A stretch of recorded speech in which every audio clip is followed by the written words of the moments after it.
Greetings, my name is Neosekken, and welcome back to my Let's Play of Higurashi When They Cry Chapter 1.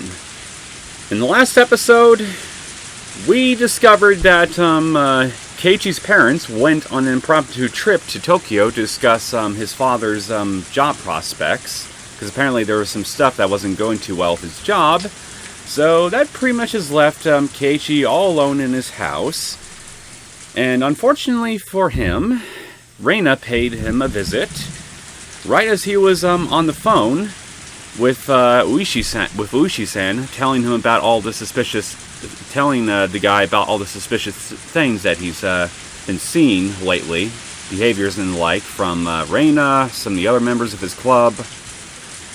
And well, not only did she bring us dinner, she kind of also revealed that, well, she knows that we're all alone at the house, and that she's apparently been stalking us for a good bit. Like at one instance, when Keiichi went with his parents to the local mart and bought himself a bunch of cup of noodle meals. Rena was apparently right behind them, watching their every move, and even explicitly remembers the conversation that they all had with each other. Needless to say, Keiichi was understandably freaked out, especially as Rena's demeanor, well, grew frankly more psychotic. And, well, yeah. Slammed the door on her fingers. Eventually she freed herself. Keiichi went back to talking to Uishi-san, and he ended up divulging, on top of information we already knew about the incident that Rena had at her school before she moved back to Hinamizawa, where she broke the windows in her school and all that stuff, that apparently, in an uncorroborated report, there is a possibility that she may have severely injured somebody during her episode at the school. Got them pretty good in the eye, I think. And as we were learning this, well, we saw Rena staring at Keiichi through his bedroom window right outside his house in the rain with the meal that she brought. And, well, yeah, needless to say, he's understandably very afraid for his life right now. Although perhaps a little too much, admittedly, because he did in the episode have some kind of hallucination or something, I guess, when he got home. And he ended up destroying some of the furniture and cupboards around the entranceway to his house. But yeah, I mean, as far as I'm concerned, he has every right to be afraid for his safety right now. But I'm a little worried here that he's letting his paranoia run away to him to places much farther than he needs to go. And that if it keeps going, well, he might end up being just as much a danger to himself as Rena possibly might be to him. Anyway, the episode went on for a damn long time, so I went ahead and ended it before we viewed the new tips I unlocked. So before I start the new chapter, we're going to check out the tips and, well, see what they have to offer. We got split personality and at the 7th mart.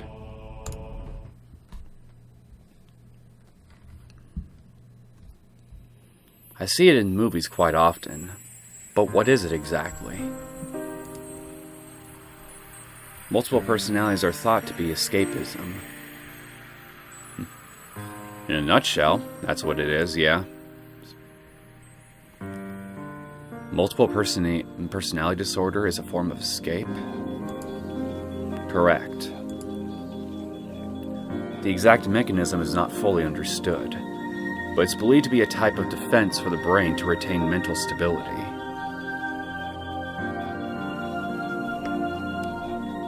Hypothetically, poor people imagining themselves as wealthy is a form of escapism, is it not?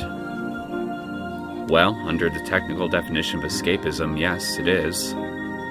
You're basically you're either imagining a pleasant scenario or engaging with a form of fiction or recreational activity in order to distract yourself from something or otherwise just immerse yourself in, well, a different plane of thought, existence, that sort of thing. So, yeah, this I think technically counts as escapism. Is this also a form of multiple personality disorder? I would say no. Plain old escapism and multiple personality disorder, as I understand it, are... They have a fundamental building block between the two, a basis, a foundation, but one is a much more extreme version of the other that results in, well, a different personality forming, while the other one is just you maintaining full conscious awareness of, well, whatever it is you're engaging with, your version of escapism, whatever that activity might be. Basically, one produces a form of unconsciousness in your quote-unquote normal personality, while the other one doesn't.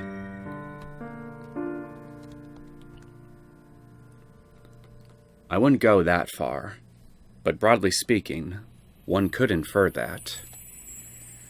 It's something that occurs in us all. Does a split personality occur when one cannot tell which is reality and which is the escape? It's difficult to say. There are some who agree with that, and some who disagree. There is no consensus. Big understatement, really. Split personality disorder is a very contentious topic within the psychological sciences. I wouldn't be surprised if even a couple decades from now we still won't reach a clear consensus on that. Especially given how rare that the supposed occurrence actually is. Like, incredibly rare. And even then, a lot of examples that have been supposedly documented, I think, are kind of questionable in their authenticity in a lot of respects. Hence why it's such a divisive topic. There's just so few samples to work with. Not to sound dehumanizing or anything like that. And very vague, very lacking ones at that in regards to how reliable they are.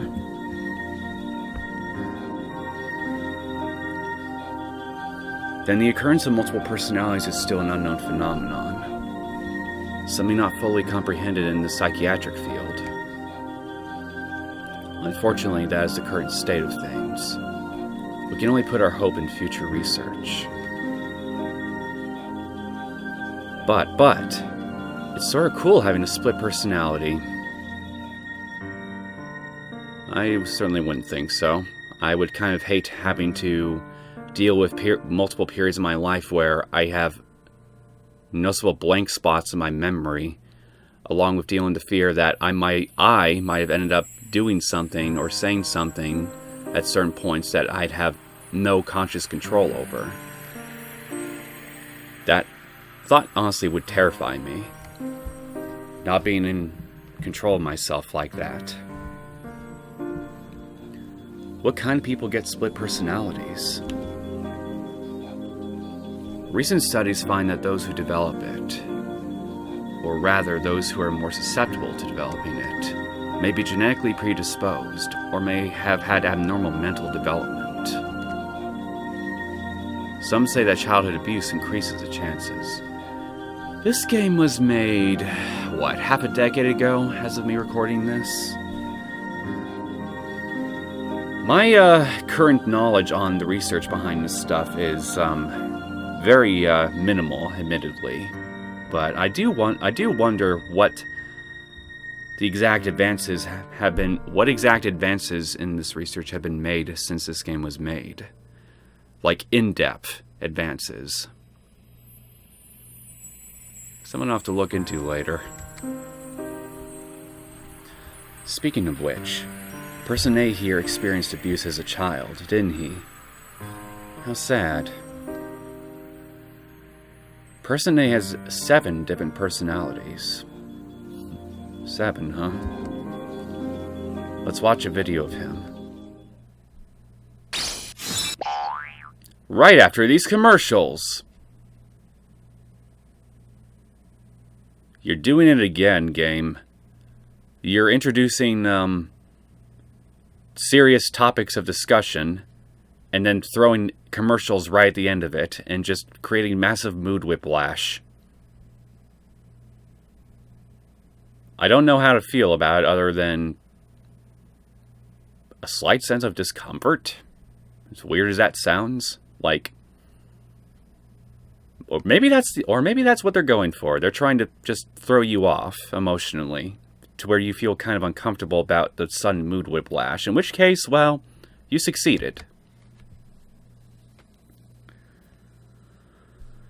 Anyway, we brought up, so, split personality. Are you hinting that maybe Rena here might have something like that? Because I'm not entirely convinced that's what it is, if that's what you're suggesting, because I think a split personality would have its own set of memories in most cases. Again, my own personal research on this topic is probably pretty outdated in some areas, I'll admit, so I could be quite wrong about that, but I don't know. I'm not 100% convinced that Rena's behavior is something akin to split personality.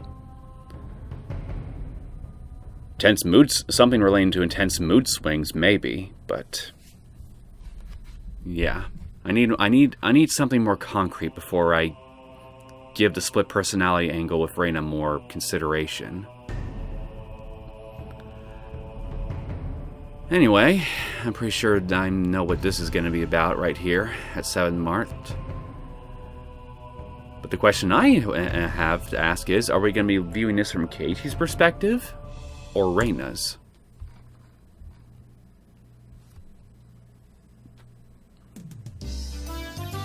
The 7th Mart was a bargain supermarket with food and alcohol. What's this, Keiichi?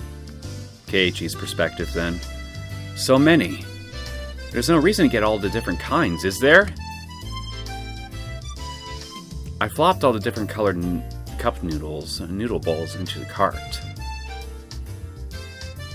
Cup noodles have gone so elaborate recently, and there are a bunch of different types. I want to try each of them at least once. I knew it was pretty selfish of me, but I thought I'd at least give it a try. Keiichi, buy them in the big case. It's cheaper. Dad faltered. Well, I had a feeling it'd end up like this. Dad knew there was no point in him butting in. Then I only get to eat one kind. I get bored with it. I was resisting as a formality. I had already given up inside and wasn't sure which case of noodles to get. If you can't pick, then Mommy will pick for you. You don't have to rush me. I quickly searched the cases of noodles for what I want. Pork bone and ginger, large cup. Hey, Keiichi, can't you get a more normal one? Define normal. If I let Mom pick, she'd err on the side of safety and get soy sauce or salt flavored. Pork bone is good. I don't want a big bowl of tasteless stuff. I wouldn't exactly call soy sauce tasteless. I remembered insisting that the noodles I picked were the right kind.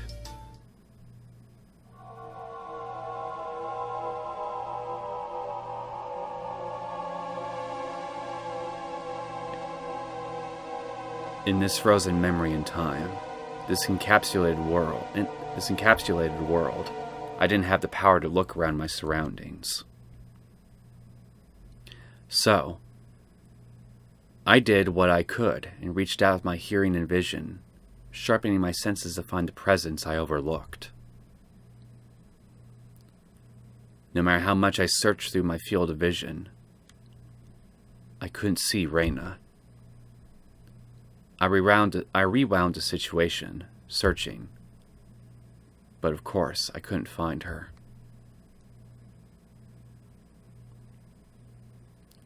Then, was she spying at me from my blind spot? You mean right behind you? I go looking through the sound and presences again. Looking. I could sense the other customers. They were all mixed about, moving as they please. There was nobody looking over this way, and no one trying to get behind me. Not here. Couldn't be here. Probably wasn't here. I would definitely notice if someone was right behind me, even when I wasn't on my guard. I smiled wryly at the thought of using a vague word like probably right before contradicting it with definitely.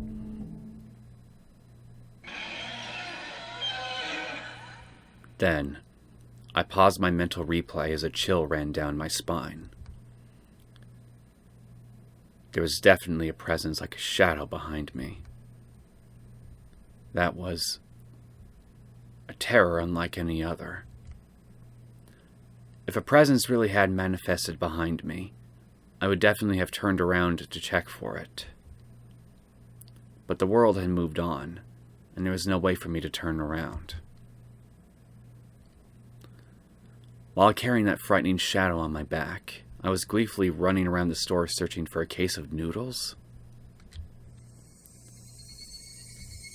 Running through the instant noodle section, bad-mouthing my mom. But there was that presence constantly at my back, sticking to me like a shadow. No way to see what it was. Realizing it now after the fact was horrifying and repulsive. In that moment of time, I was running around gleefully, carrying that cardboard box. Tip-tap. But listening to that moment again, I could hear footsteps other than mine going pit-pat with every step. Tip-tap, tip-tap, tip-tap. Pit-pat, pit-pat, pit-pat. Tip-tap, tip-tap. Pit-pat, pit-pat. Tip-tap, tip-tap. Pit-pat, pit-pat. While I was running, the sound of those barefoot footsteps was going pit-pat. Going pit-pat were right behind mine. Me running around gleefully in that closed-off moment in time. You know, Rena, if you're trying to muffle the sound of your footsteps, the best thing that you could use is socks. They won't give the pit-pat of you walking barefoot on a hard, shiny surface like you would typically find in a store, and won't create the tip-tap like you would if you were wearing shoes. It would be pretty much completely muffled. Stealth Tactics 101. You're welcome. But I didn't hear it. No, I heard it. That's why I remembered it. I didn't think I'd heard anything. That's why I didn't turn around. That is why I didn't turn around. In that moment, the pit-pat of those footsteps were following me the entire time. I couldn't run faster and escape. I couldn't run any faster than I had ran at that time. I couldn't turn around. I hadn't turned around before. Not once. Then I returned to my parents and started talking. The shadow-like presence was right at my back. Since I didn't move, the shadow didn't move. That is why it made no sound. That was all. At that time, I hadn't taken a single step while talking to my parents. I was just standing there. This was undeniable. And yet, I heard it. A pit-pat. That shouldn't be. If I took 3 steps, it followed 3 steps. Wasn't that the rule? There was no sound other than that. At that time, the entire world had gone dark. A sudden darkness. It was the end of my reflective journey. I was tired. I wanted to end it. Someone turn on the light. Except my body couldn't move. As if I was sewn into that moment in time. Pit-pat. My past self's hair stood on end. That's impossible. Now that's just breaking the rules. I haven't moved. So you shouldn't be moving either.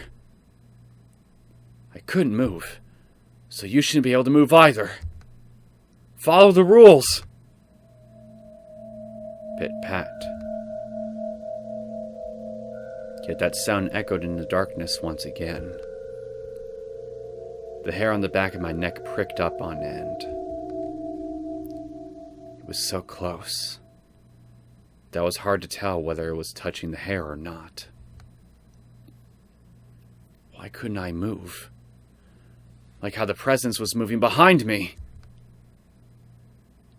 I quickly realized I could move. It's just that I was scared and didn't want to. But now was the only time I could turn around. It was something unforgivable in this moment in time. But I needed to turn around immediately. As if my entire being was trying to force me to stop, it began to administer a pain like a needle being stuck into my every pore. I'll turn around. I'll turn around. I'm not scared at all. I'll turn around. I'll turn around. I'm not scared at all. A scream I was unable to vocalize. I turned around. At first, I couldn't understand the meaning of it. What? What is this? The situation in front of my eyes. It was like a mouth biting an apple and slurping the juice, the way you would do with an apple. My mind was being eaten. It began to munch down, slurping the juices, because it was like an apple. Meaning, what in front of me was.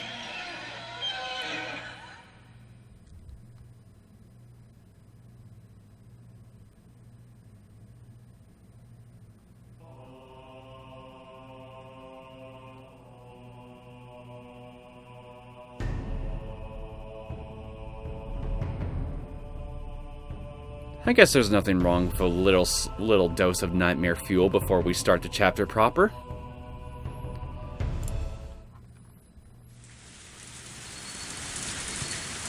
Honestly though, Keiichi, what did you see? Whatever did you see?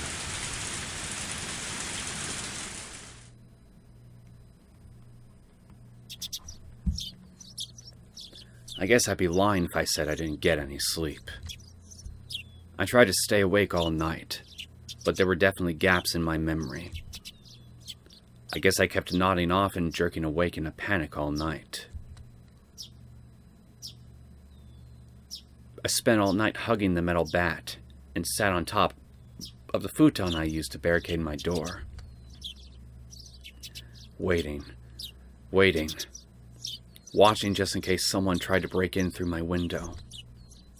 If I left this spot, someone would break through the door, sending the futon flying, and attack me. But if I stopped watching the window, someone would break through the glass and attack me. I tried telling myself I was just being paranoid, but you kind of are, like, big time. I couldn't sleep. The thought of being so vulnerable scared the living daylights out of me. If sleep meant taking that risk, I didn't need it. It was so much better to just stay awake. At some point during that endless cycle of nodding off and jolting awake, light began to shine outside. But that was it. It wasn't so much the morning as it was just the sun simply having risen. I snuck a peek out through the curtains. Rena was gone. I couldn't see her anywhere, no matter how hard I looked. Finally, I could breathe a deep sigh of relief. The night was finally over. I'd be lying if I said I wasn't tired, but I didn't feel like sleeping at that moment. I still had time. But I needed to make my own breakfast, so I'd better get started soon. Skipping school was also an option. With my mom gone, it'd be easy to play hooky. Honestly, I debated it. The risk involved in leaving my house was incalculable. So staying holed up in here was probably my safest option. But staying here wouldn't solve anything. Wushi-san wouldn't help me without cold, hard evidence. Neither he nor my parents. So, unless I found some sort of proof, these restless nights would never end. I stretched my body, tilted my head back, and closed my eyes just like I did every morning. I regulated my breathing and regained my senses. Calm down, Keiichi Maebara. Let's go to school. Let's wait until they set their trap for me.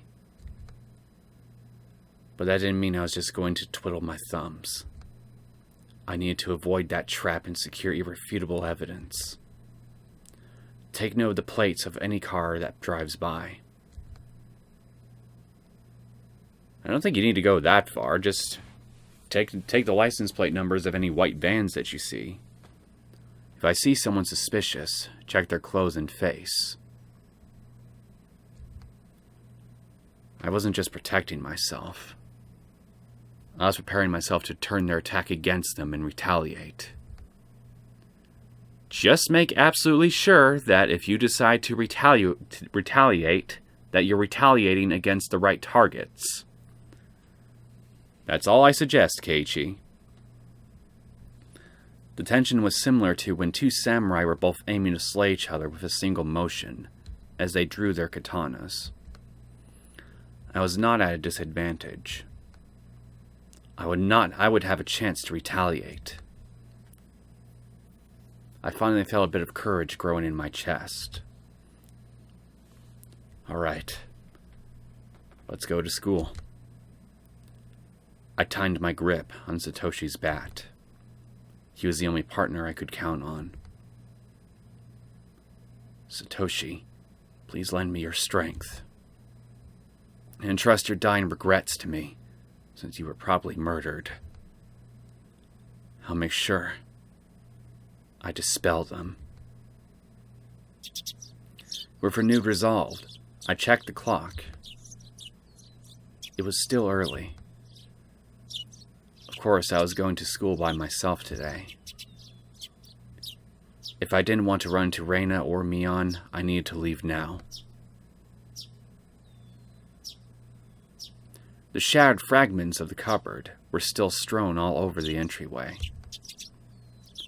Right. I meant to clean that up last night, but never got around to it with the phone call and everything. If my parents came back and saw this while I was at school, I would never hear the end of it. Still, I'd be wasting time if I cleaned it up right now. And considering what would happen if I ran to Rena or Mion, it wouldn't be too late to clean it up after I got back home. Making extra certain that the doors were locked, I left the house. My uniform was still covered in mud from yesterday, so I left it in the washer. Today I was going to go to school in a tracksuit. By wearing a different outfit this morning, my mind was forced to accept that today was different from yesterday. I had a hunch. Today might be the day I get killed. Keep your guard up, Keiichi Maebara. The only one who gets to decide if today is my last is me. Yeah, I guess.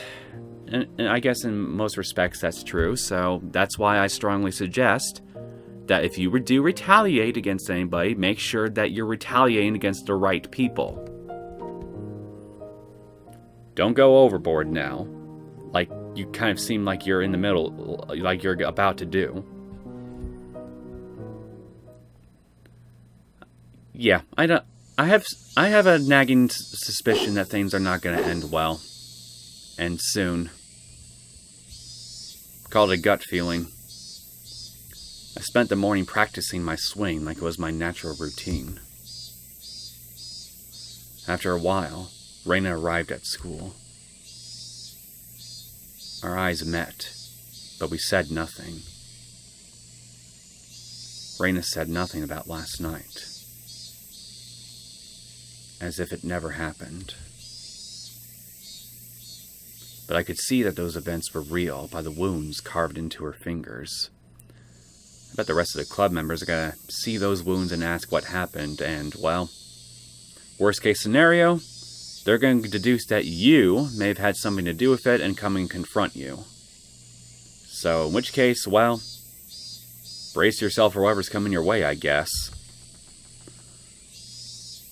Just don't attack unless they attack first. I just heard her telling Satoko and the others that the bandages were from hurting herself in the kitchen. Though it wasn't like it bothered me.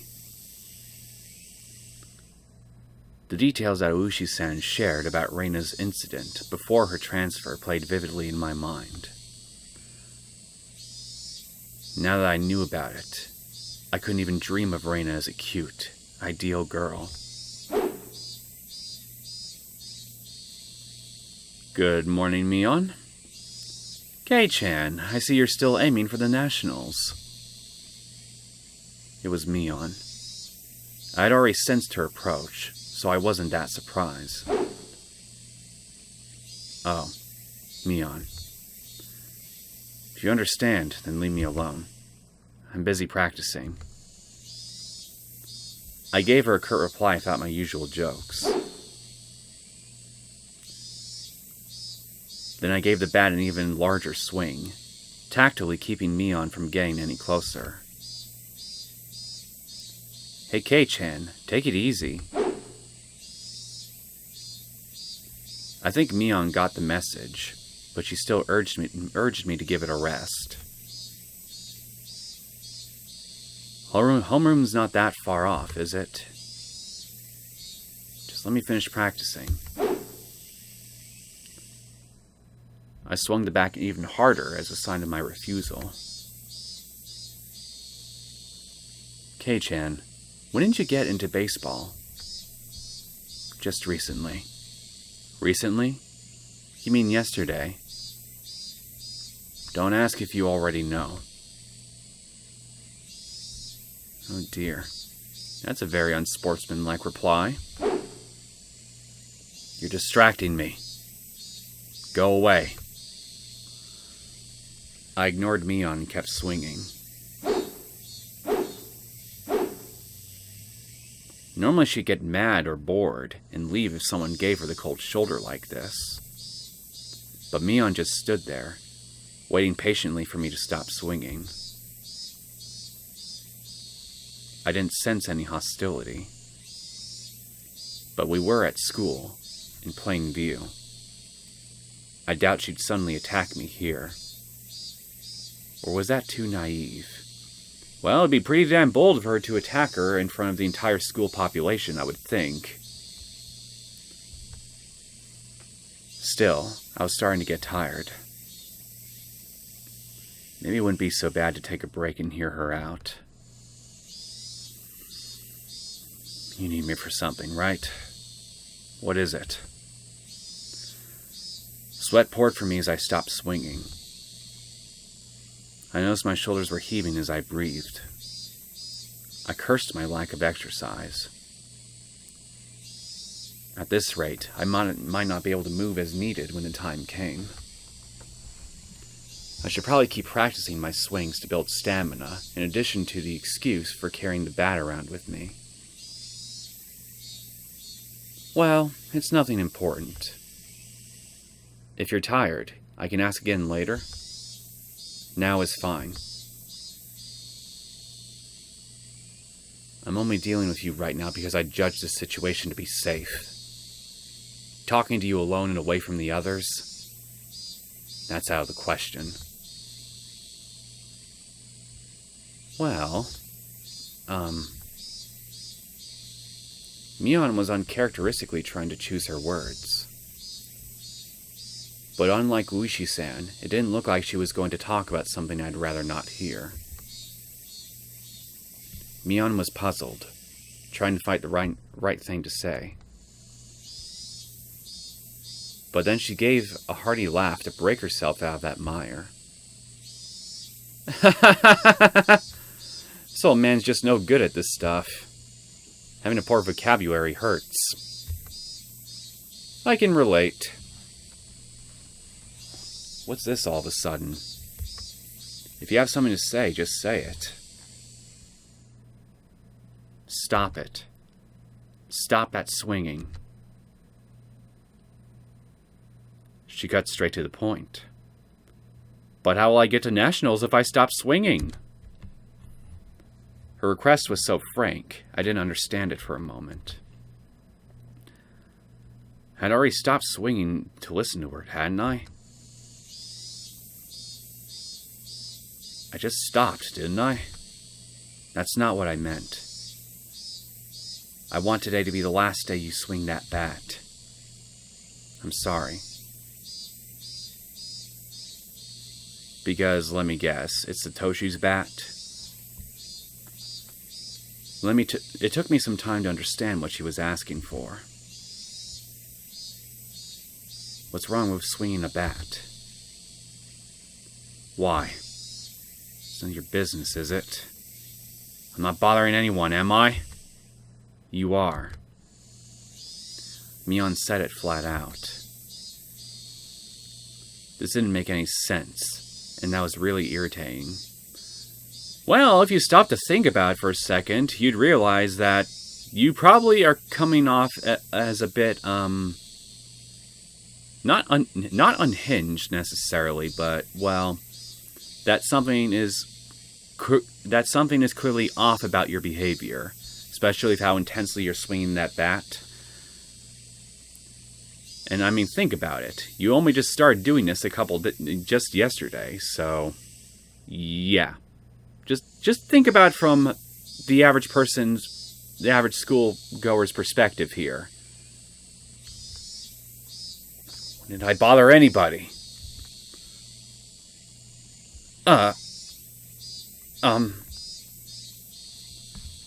Mion was at a loss for words. But she finally made up her mind and spoke, though she stuttered as she said it. But because Kei-chan, that's someone else's bat. I knew it. You shouldn't borrow it without permission. It was left behind by a student who transferred, right? I'm just borrowing it until he comes back for it. Huh? Yeah. He transferred. Mion grew uncharacteristically flustered. That made it all too clear that his transfer was a lie. Strange, isn't it? For the older brother to transfer by himself, while his little sister stayed behind. Mion couldn't hide her reaction as my words shook her up. Kei-chan, you knew? Satoshi Huju. Satoko's older brother, right? The one demoned away last year. Unable to respond to that, Mion fell silent. Rena asked the same thing. Why'd you start swinging that bat? She told me Satoshi did the same thing, practicing his swings, right before he went missing.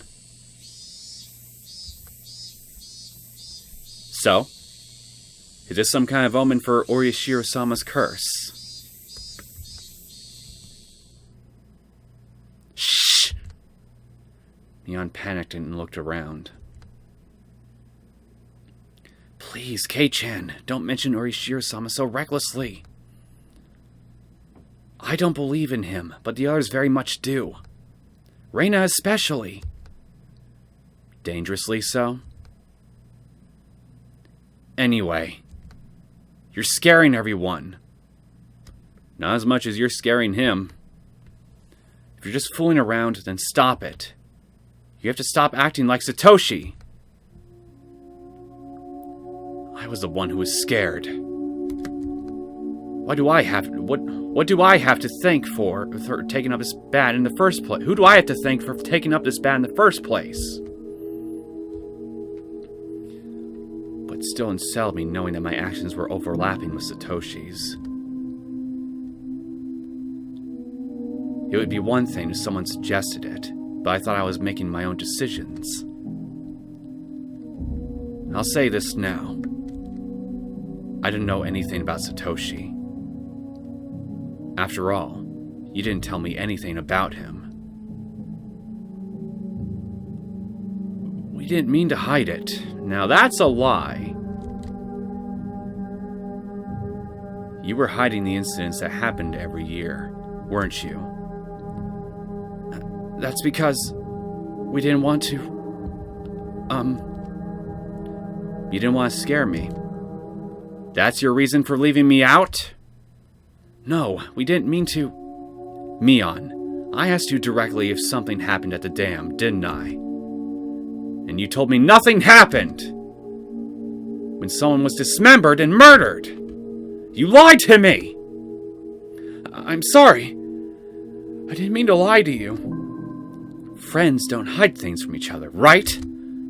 Isn't that right? Then you all aren't my friends! Kei-chan, Mion looked helpless and flustered. Was I imagining the tears in her eyes? I never could have imagined Mion acting like this. Oh, by the way, those get well mochi you brought the other day, they were good. I thought I was going to bleed. Who did it? You? Or Rena? Me. You put the needle in it? She admitted it so easily. I couldn't help but be surprised at how easy that was. Frankly, so I can't believe it either. You could have killed me. How could you do that to a friend? But it was just a little prank. As was that little interrogation that you put him through that same night. You know, the one where you acted a teeny bit intimidating with him. You should have seen the look on your face. That would have unsettled most people without question, as far as I'm concerned. Mion gave me a wry smile mixed with confusion, causing even more anger to well up inside me. You think that was a prank? I grabbed Mion by the collar and lifted her up. Oh boy, there might be people watching, man. You're probably gonna get swarmed if you keep this up. That wasn't the same as putting Tabasco sauce in a piece of mochi. It was a needle. A sewing needle. If I'd swallowed that, and it lodged in my throat, what did she think would happen? Mion's face froze as her body rattled in fear. This wasn't the Mion Sonozaki I knew anymore. Anyways, you're not my friend. There's no reason for me to listen to someone who's not my friend. So just leave me alone for a while. Got it?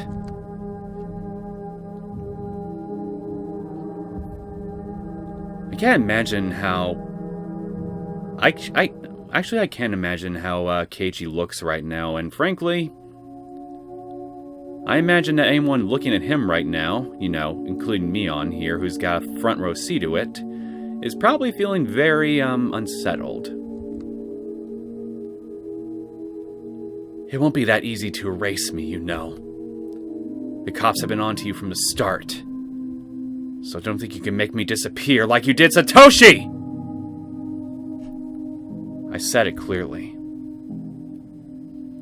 This was my declaration of war. I think you guys are suspects in the previous incidents, too. I also know you spent a lot of time with the cops ever since the anti-dam movement.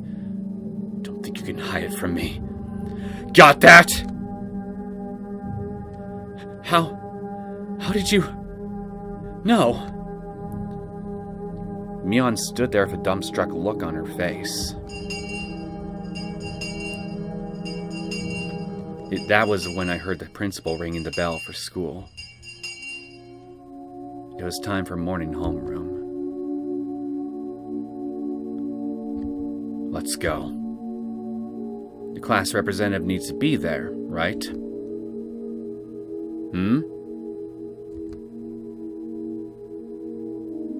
At that moment, for the first time, I realized Mion was sobbing as tears ran down her cheeks.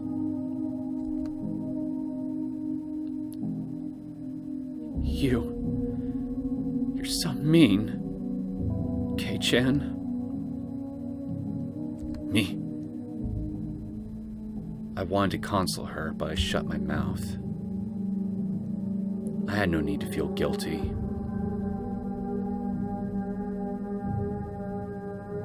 If this is an act that you're putting on, it's pretty decent, I gotta say. But if it's not, then was she just grilling him about his talks with Uishi-san earlier, just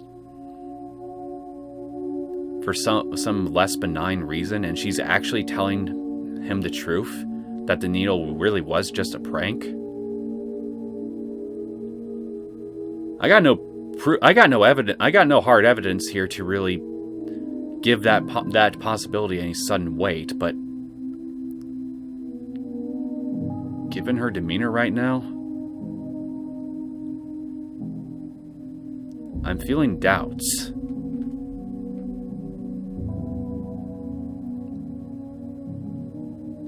Or maybe I'm just being stupid and just letting her crocodile tears win me over a bit, if that's what they are.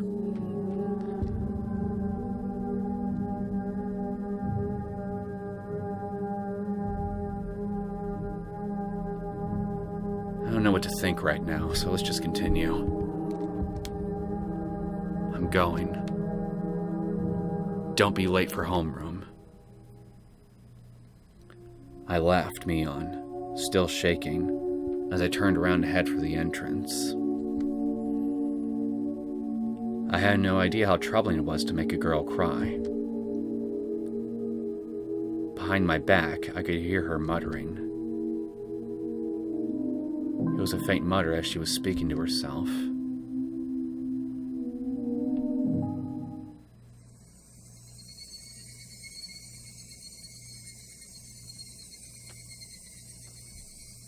So that's how it is. Huh? She wasn't saying it to anyone. it was Mion talking to herself. But it was a sobbing voice that had a kind of giddy, cursing tone. I inadvertently stopped and turned back towards her. So it was. That bastard. He leaked it all to Kei-chan. You talking about Uishi-san?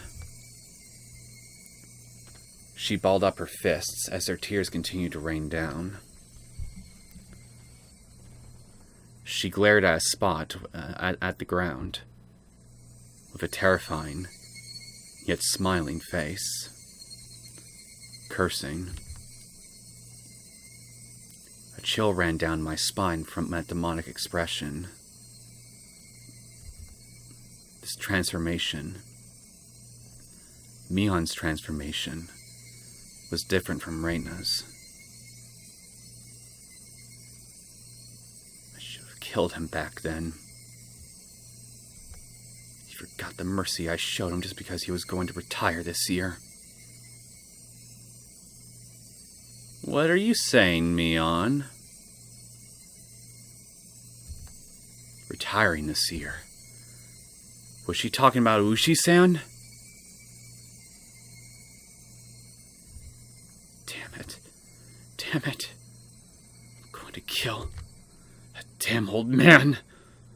Ugh!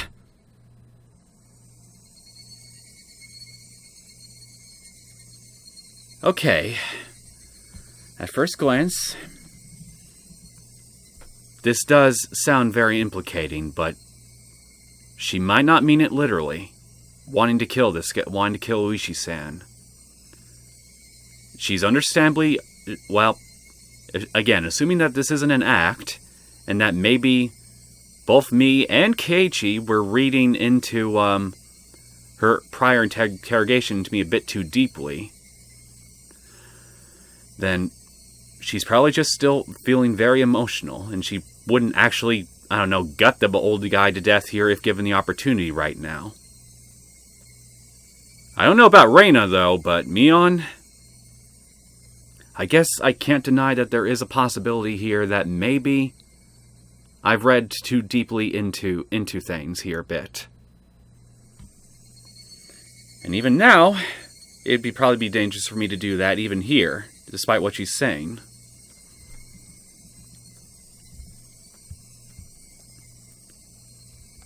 With Mion at the center, the world had begun to twist and spiral.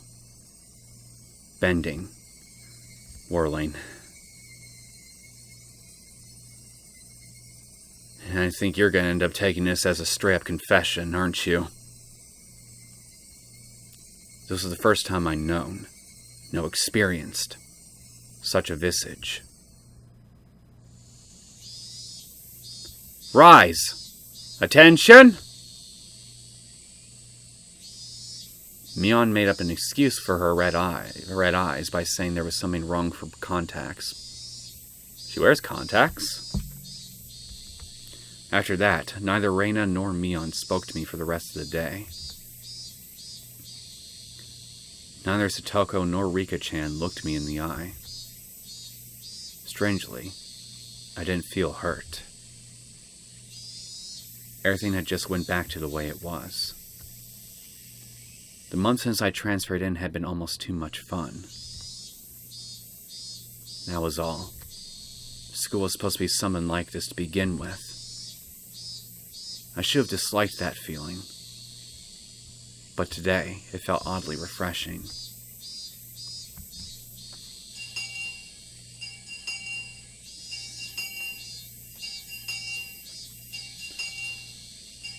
The bell rung, sounding the end of the monotonous school day, which had felt so tense, yet so dull. Since it would cause a lot of unpleasant memories if they asked me to join into the club activities, I don't think they would right now anyway, so I don't think I'd worry about that. I promptly started preparing to go home without even looking at them. I stuffed the contents of my desk into my bag, wrapped my hand around Satoshi's now familiar bat, and began heading towards the entrance.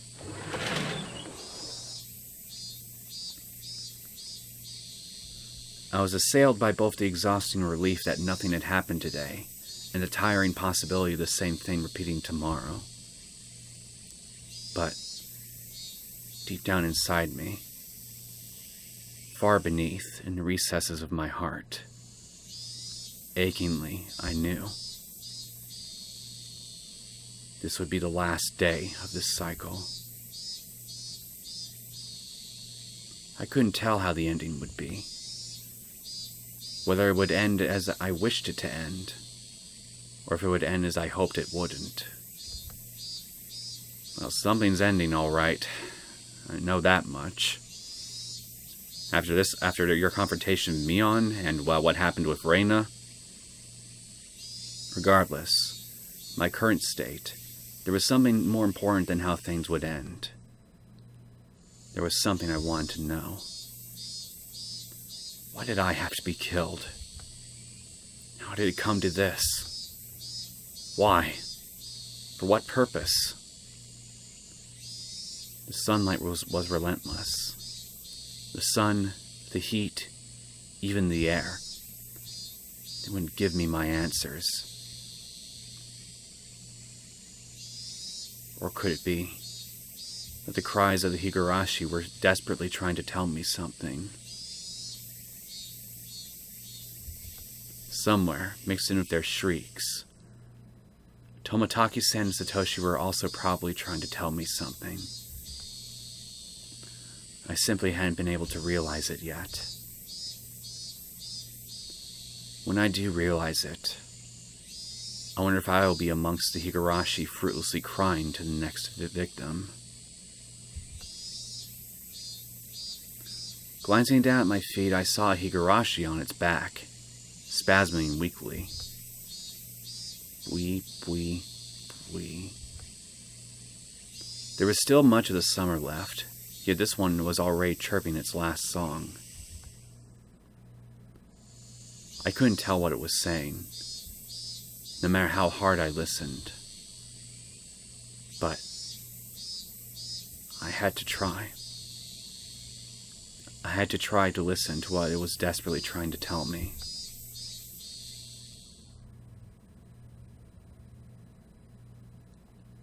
At that moment, the shrills of the Higurashi ceased all at once. All at once? That doesn't seem right. As if they had huddled together, fearing that the person who'd brought them to their dreadful fate had arrived. There was no mistaking it. A presence was approaching. The sound of footsteps was almost non-existent. If the Higurashi hadn't warned me by ending their chirping, I wouldn't have noticed. My exhaustion left me in a heartbeat. In its place was a rush of adrenaline that sharpened all of my senses. I was just barely able to hold back that creeping, suffocating feeling of horror. It wasn't something I could hold back for long. But in this moment when I needed to be razor sharp, I was able to retain my composure. I wasn't going to shout like I did yesterday. I hid myself calmly amongst the trees, waiting for my pursuer's shadow. Could I get them to pass by me? No. Since I was able to hear their footsteps, they were probably also able to hear mine. They might have already been able to tell that I'd hidden myself and was holding my breath. The person tailing me. Was it Rena, just like yesterday? Could be Mion for all we know. She may very well, again, I must stress, this is a possibility, given how vague my understanding of everything so far is. She may actually have a good reason to be upset with us right now. If it was Rena, I wouldn't hold back. I could just yell at her and make her go ahead like yesterday. If it wasn't Rena, it would depend on how they acted, I guess. The footsteps ambled closer. I swallowed, wiped my clammy hands on my pants, and readjusted the grip on the bat. I could tell that the fear that I had been back once was now waiting for another opening to come at me. Who could it be? I peeked out from behind the tree at the person following me. Well, hi, Rena. My imagination hadn't led me astray. It was Rena. There was a bit of relief as I realized it was someone I knew, but that feeling left me in an instant. This wasn't the same Rena that I knew. Her eyes were dark and lifeless, but her mouth appeared as if it was carved into a crescent. Yes, it looked like she was grinning slightly. And in her right hand was an axe. Oh, shit. Okay, two possibilities. Number one, maybe she's going to get firewood and is way more excited at the prospect than she should be. Or she's going to come and chop me up into little pieces and is way more excited at the prospect than she should be.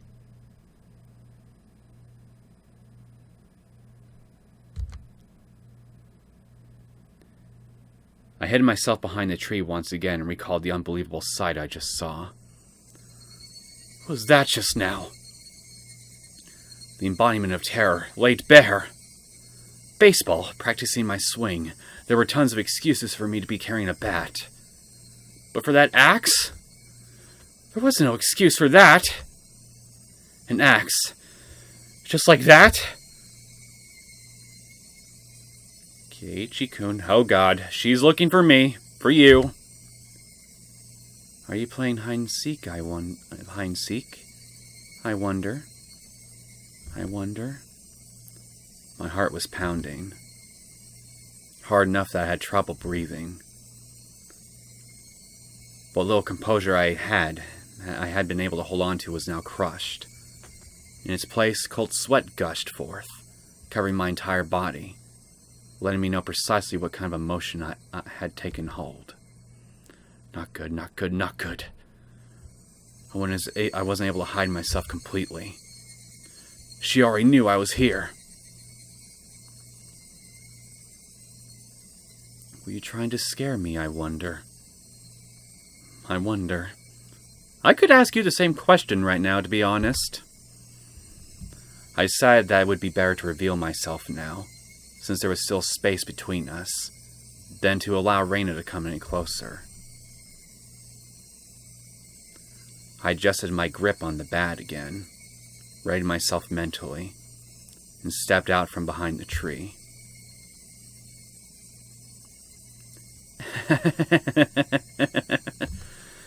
I found you, Keiichi-kun.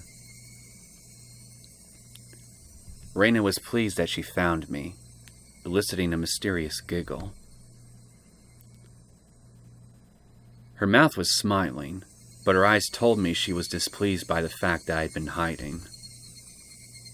Those eyes. They were just so empty. My legs began to quiver. Stand strong, man. This is what you've been preparing for. Not good. It pit in my stomach.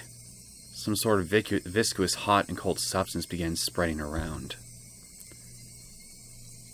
If I allowed it, that substance would slip into my bloodstream and undoubtedly freeze all the organs in my body. Not good. Not good. I'll be devoured by Rena at this rate. Strike back. Don't lose. What is it? I blustered, hiding behind my bravado. But Rena didn't flinch one bit. Just the same as Keiichi-kun. I'm heading home. Then what about that axe? Then what about that bat you're holding? I'm practicing my swing. Then I'm treasure hunting. Rena gave a flippant explanation as to why she had such a fearsome weapon. Treasure hunting? At the treasure mound near the dam site. I found a new cute thing, so I need this to dig it out. How could I believe that? You wouldn't believe it, would you?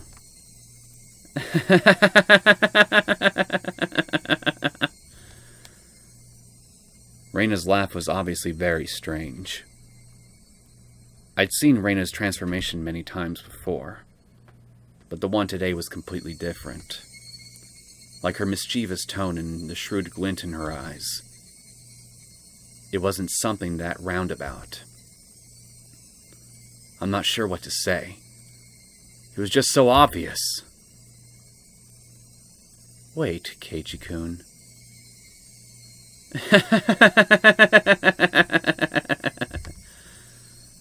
Rena didn't stop walking, even as she let out that eerie laugh.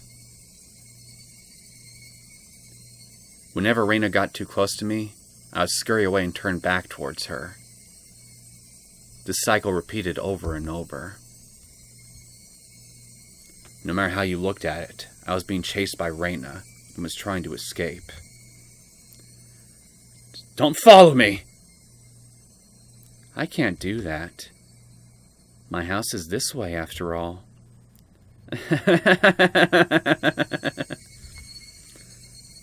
When I met with Rena on this road yesterday, she cowered and trembled as she followed my commands.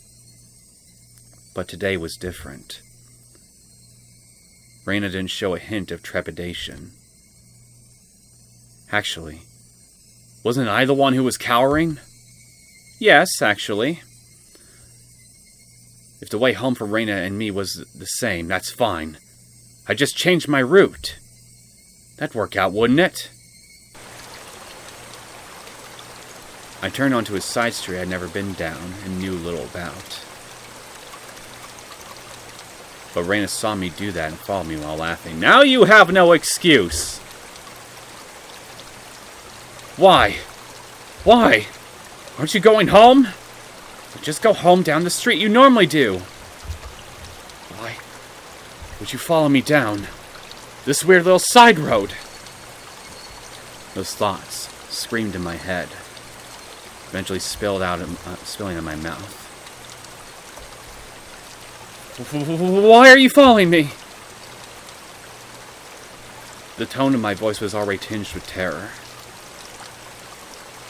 Because I want to talk to Keiichi-kun. Keiichi-kun wants to talk to Rena too, doesn't he? Doesn't he? What do you think, Rena? Do you honestly think that he's in a mood to talk right now? I mean, look at the poor guy. I don't want to talk about anything with you. That's a lie, isn't it? There's something you want to ask me about, isn't there? Not at all. I have nothing to talk to you about. That's a lie, isn't it? It's not a lie. Lies! Rena's scream echoed, startling some nearby birds into flight. I cringed in fear. The only other thing I could do was increase my pace. Let's talk, Keiichi-kun. Talk. Talk.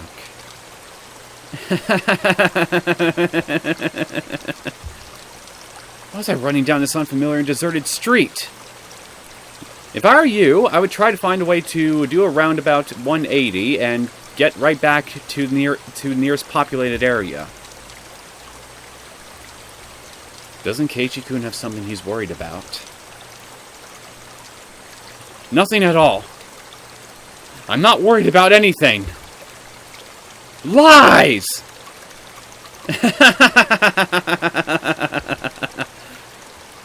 even though I was running. Even though Rena was walking. Why wasn't I getting any farther away? I know. I really do know. You're scared, aren't you, Keiichi-kun? I'm not scared! I'm not scared of anything! Lies!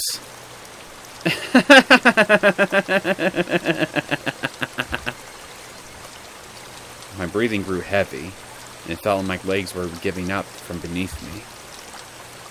Rena wasn't even breaking a sweat. I'll listen. This time I'll listen. I had no idea what she was talking about, or what exactly she wanted to do. This time I'll listen. It'll be different from the time with Satoshi-kun. When she said Satoshi's name, I turned back for a moment.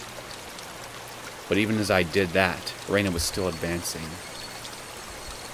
I couldn't afford to stop. Satoshi-kun was worried, too. It looked like he was having such a hard time. But I didn't listen. I was so sad. What did this street connect to? All these twists and turns, ups and downs. It was hard to believe that this was even remotely in the direction towards my house. I sensed the direction had long since gone out the window. I really regretted it when Satoshi-kun transferred out. I thought that if I had listened, he may not have transferred out. I really regretted that. The road led me deeper into the forest. Oh, this is the worst possible place you could be right now. God damn it. This is not going to end well. I wasn't getting farther away from the village. Wasn't I getting farther away from the village the more I ran? I lost more and more my composure the more I thought about it. But despite this realization, my inner self was still disturbingly calm. So you see, I vowed. I vowed that if there was someone struggling like Satoshi-kun did, I'd save them. I don't want to see anyone transfer out again.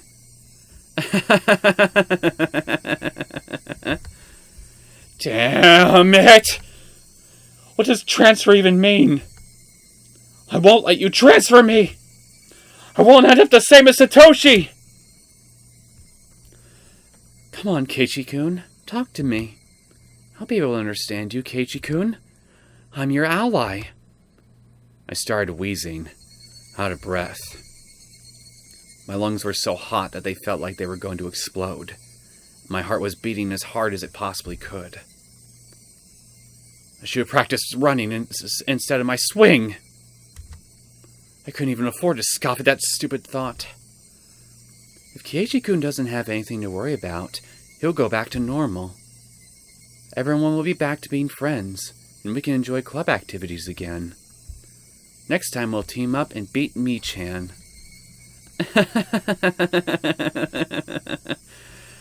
I don't think what you're proposing is even possible at this point, Rena. In fact, I'm not convinced that you really do want to help him. I think you want to use him as firewood.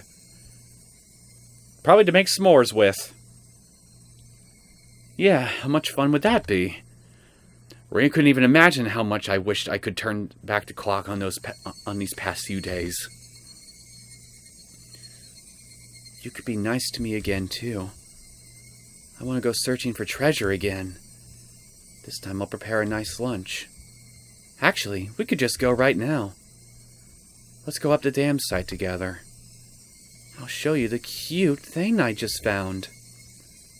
I'm sure you'll like it, too.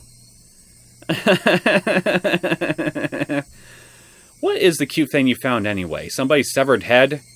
Maybe that missing arm of that dam foreman that nobody ever found?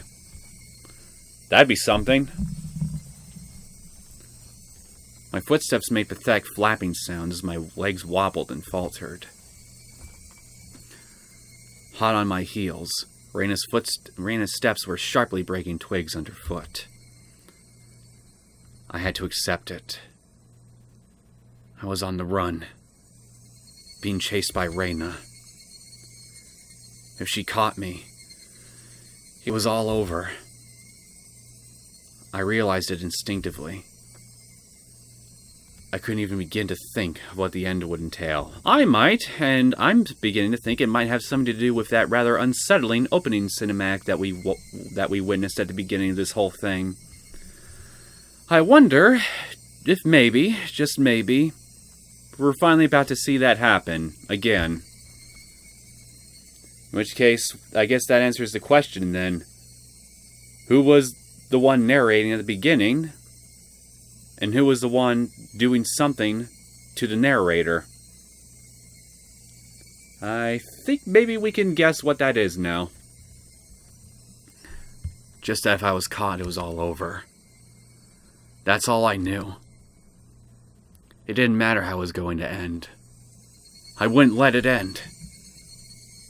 Not without knowing anything. Not yet. That momentary lapse was all it took.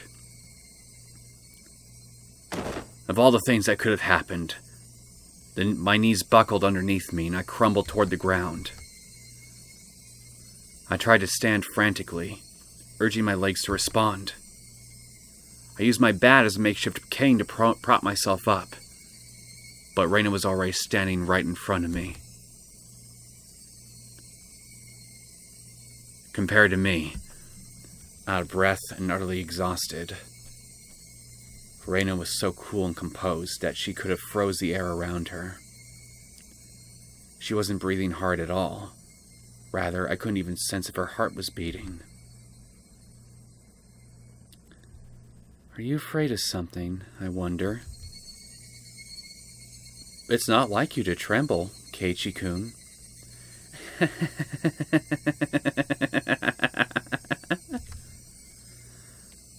Her expression almost looked affectionate. Those soulless eyes. That mask of affection. As she admonished me for trembling, Rena's hands deftly slipped over her head. We're fucked. We're so fucked. The blurs of arms as I moved made me feel as if I was staring at the godliness of the thousand-armed Buddha.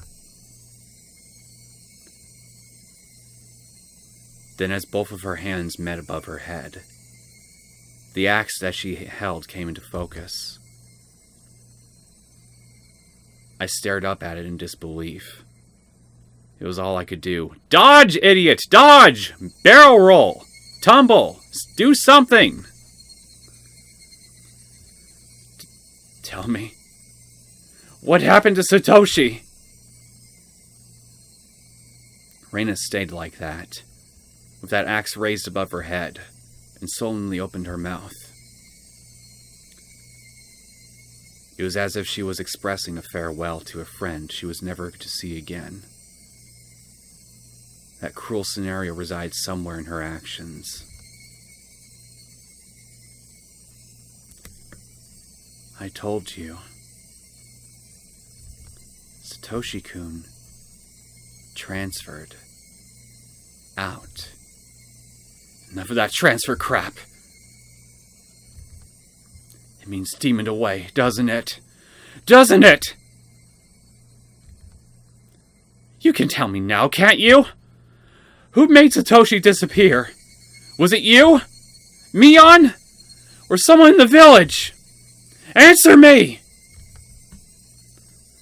I became more frantic the more I screamed. But Rena did nothing but maintain the smile frozen on her face.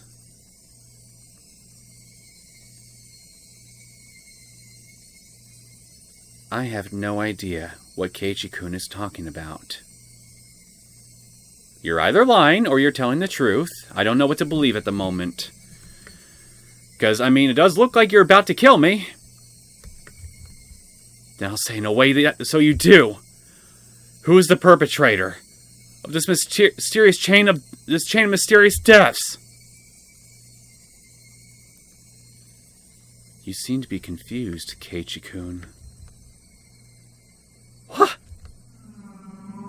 There is no human perpetrator. Everything is by Urishiro-sama's will. Isn't Urishiro-sama's curse just superstition? You believe in that too? It's not about believing or not. Urishiro-sama exists. Period. Rena's gaze grew even more gelid. The ferocity of her stare was so intense, not allowing me to question anything. There's just no way that something like Urishiro-sama could exist!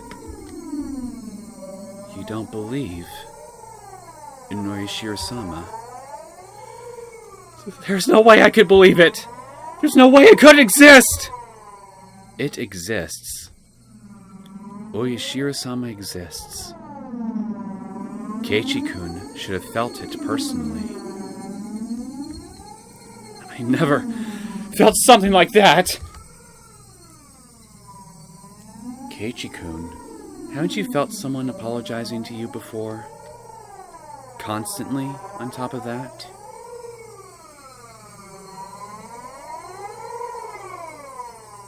What are you talking about? You mean like when, you were apologizing to him constantly for, your last visit after, he slammed the door on your fingers, or something, or those constant apologies that Keiichi dreamed about at the very beginning? I remember something like that happening.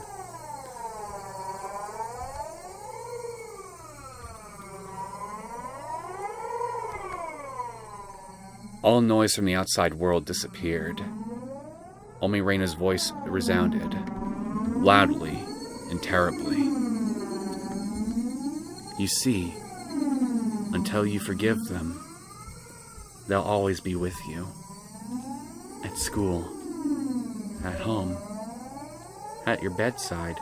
It'd be kind of hard for me to forgive much of anything if I'm dead, you know. I couldn't understand what Rena was saying. It came to me, too. Urishiro-sama did. That's why I transferred and came back to Hinamizawa. I don't understand. What does transfer even mean? What was Rena saying?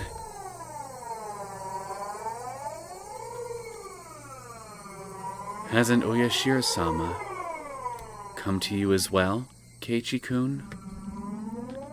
I'm probably the only one who you can confide in. I won't let you transfer out. Okay? By what? Chopping me into bits and stuffing me in the fridge?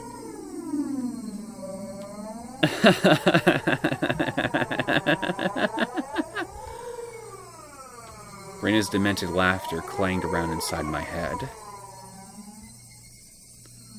Was Rena saying Urishiro-sama came to her as well? That's right. Last night, I'd heard about that when I asked about Rena.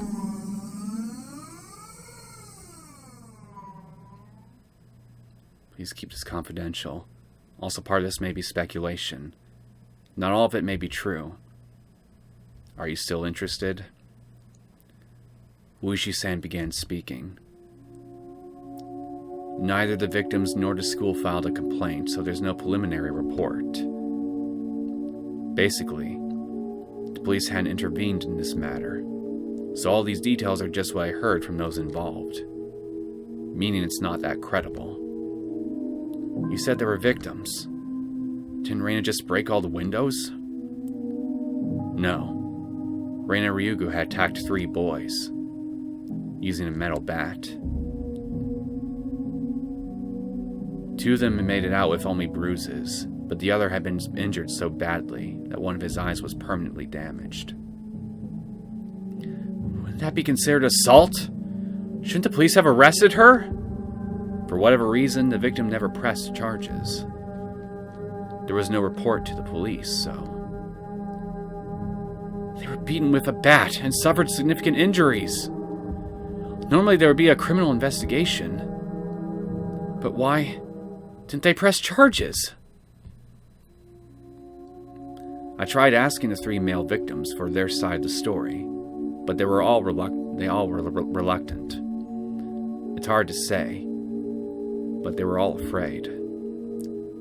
Even after she had transferred schools. Ushi-san, could you summarize it, starting from the beginning? Rena hit people while she broke the windows? Or was it she started breaking the windows after she got bored of hitting people? They sounded similar, but the meanings were drastically different. On an undisclosed date, Rena Ryugu was conversing with 3 male students, close friends of hers, near the pool storage shed. Who were those 3? I can't reveal their names, but they were close to Rena Ryugu and seemed they were a group of friends. She was the lone girl in their group. So it wasn't that strange that the 4 of them were together. So what happened? I don't know the reason why. She took the baseball team's bat that was in the pool storage shed and beat the 3 of them down one after the other. What? There were no witnesses. There was an account pieced together by the information given at the time of the incident. One day after school, Ray and the 3 male students were at the pool storage shed talking together. They weren't seeking help. Rather, they usually met up there. It appears it became a heated discussion. At that time, Rena underwent a change.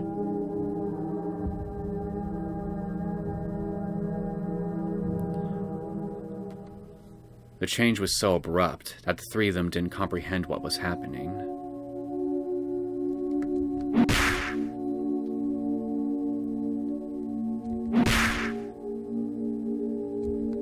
Then, taking the metal bat, she attacked her friends one after the other. Leaving her friends covered in blood with gashes on their head, she made her way towards the school building. Then she broke the glass windows, one after the other. A few minutes later, a teacher appeared on scene and subdued her.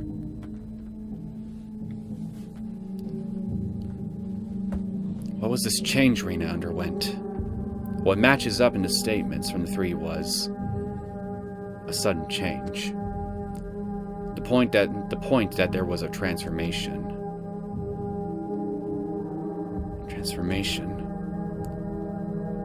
I also could recall Rena's transformation. I'd seen that change many times before. It was so different from the usual Rena that I couldn't help but believe it was someone else who looked like Rena.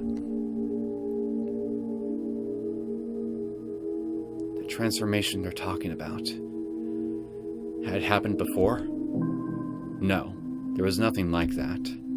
As far as I could find out, in her medical history and past, there was nothing like that. So it just happened out of the blue, out of nowhere. Fascinating. Does that happen often? Where people change suddenly like Rena did? Of course it does. There are plenty of psychological phenomena that could cause something like that.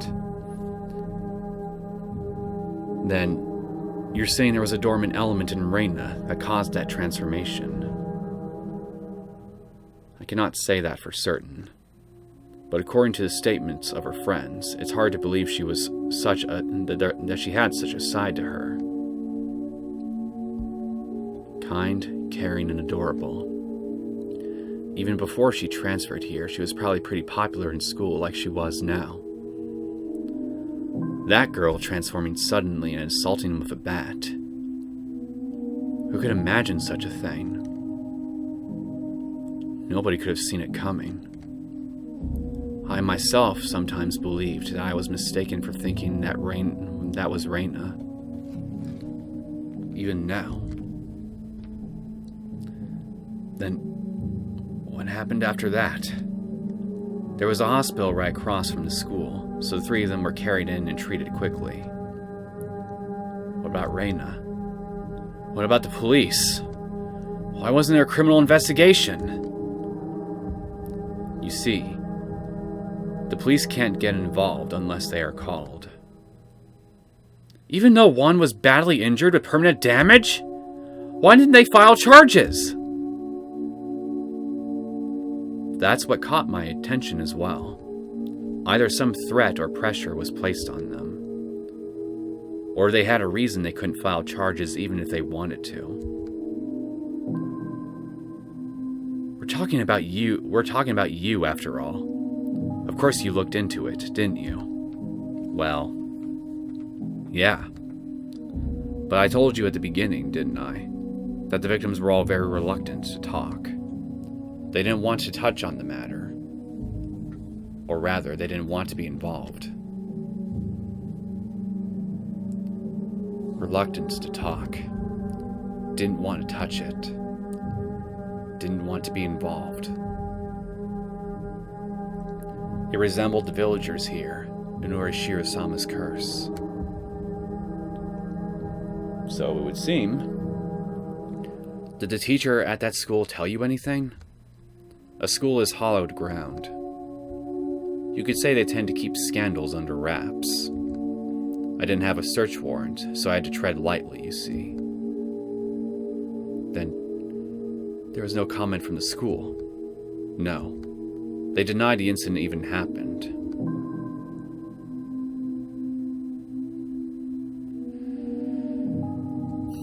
All to protect your squeaky clean image, huh? Where have I heard that tale before? It's just... 3 male students were carried in for blunt force trauma that day. That's all there was in the hospital records. The victims didn't speak. The school denied it happened. Then you don't know anything at all! Yeah. I know nothing other than the incident itself had taken place. The victims also wish this incident to be kept from the public. So if you and I both forget about it, Maebara-san, then this incident will probably just fade away. For a brief period, we sat in silence. At first glance, it looked like a simple assault case. But that was just the tip of the iceberg. The depths were obscured by rolling waves, sinking quietly into the void, as if it never existed to begin with. After that, she was suspended by the school, and during that time, she underwent psychiatric counseling. Did you hear anything from that doctor? Again, they were very professional in regards to their ethics, or at least very tight-lipped.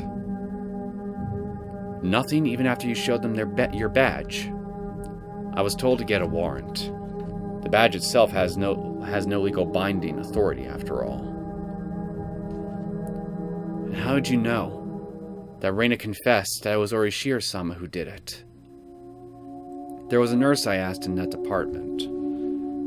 She agreed to help me just from showing her my badge. Then, what did she say? Turns out that the nurse hadn't heard everything. Apparently all that she remembered was that she overheard from inside the room. The nurse said at the time, Rena Ryugu was very calm and mild-mannered. It was more like she was confessing her sins at church than a counseling session. She spoke of her mother there for some of it. But partway through, her mother was asked to leave, so it became a private counseling session between just the doctor and Rena for a while. The part with Urashiro-sama, when did that pop up? Partway through. She screamed the name suddenly. That startled the nurse, and that's why she started listening in. It was Orishiro-sama! Rena suddenly shouted that. I had no idea what was said before that, so I had no idea what the meaning behind it could have been. The doctor, calmly and collectedly, asked Rena to have a seat. What is this Orishiro-sama you speak of? Gently, ever so gently. The fundamentals of counseling were believing what you were told. Whoever abandons Hinamizawa will be hunted down by Orishiro-sama.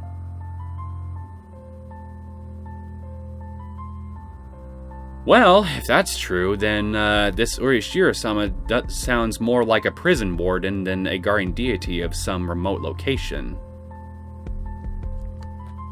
And they finally gotten to me. That's the town you lived in before you moved here. Isn't that right, Ryugu-san? I didn't want to move, but because of my mom and dad's circumstances, we had to. But Uyashiro-sama wouldn't allow it. Ryuga-san must have lots of friends in Hinamizawa. Even now you must be missing them dearly, don't you think? I want to go back. Back to Hinamizawa. No, it's not that I want to go back. I have to go back! I should have gone back much sooner. But now it's too late. Orishiro-sama has come. Orishiro-sama is the name of the god in Hinamizawa, isn't that right? Everyone knows. It's Hinamizawa's guardian deity. And if you ever try abandoning Hinamizawa by leaving, you'll incur his wrath. You had moved quite a while ago, didn't you? Then it was just now that this god has arrived, is what you're saying? You might not believe me, but Orishiro-sama exists. That nurse was then asked by another nurse to do something and left the room. That was all she remembered. That it was Orishiro-sama's doing, right? I do believe there is that kind of superstition in Hinamizawa. That if you leave the village, then you incur Orishiro-sama's wrath. You should be familiar with this part, Minbara-san. I knew very well what those scorned by the village incurred. To hinder the dam construction project, they cursed the construction foreman to his death. Then the following year, Satoko's parents, supporters and leading advocates for the dam, were cursed to their death. But this was the first time I heard of the curse incurred by leaving the village. This is my first time hearing that. I can understand outside threats being cursed by the village, but why also villagers who leave? Normally, people who leave villages aren't supposed to be cursed, right? I know it's a bit strange to say it, but I could see it as a rule that the people who come in are the ones who would be cursed. You know, if this is true, then I guess this would explain Rena's presence within the club. Because even though nobody actually died, or anything like how the previous instances occurred, apparently Rena still got cursed. So that's probably how she was able to get into their group. Because even though the circumstances behind her instance were different from the rest of theirs, it was still an instance regardless. I guess that clears up that mystery. If this is true. Far from Jupiter, far from his thunder. Curses weren't something to chase after people that leave, were they? Ushi-san pondered for a bit over on the other end of the receiver, then began speaking again. Well, I told you of long ago when Hinamizawa was called Onikafuchi, didn't I?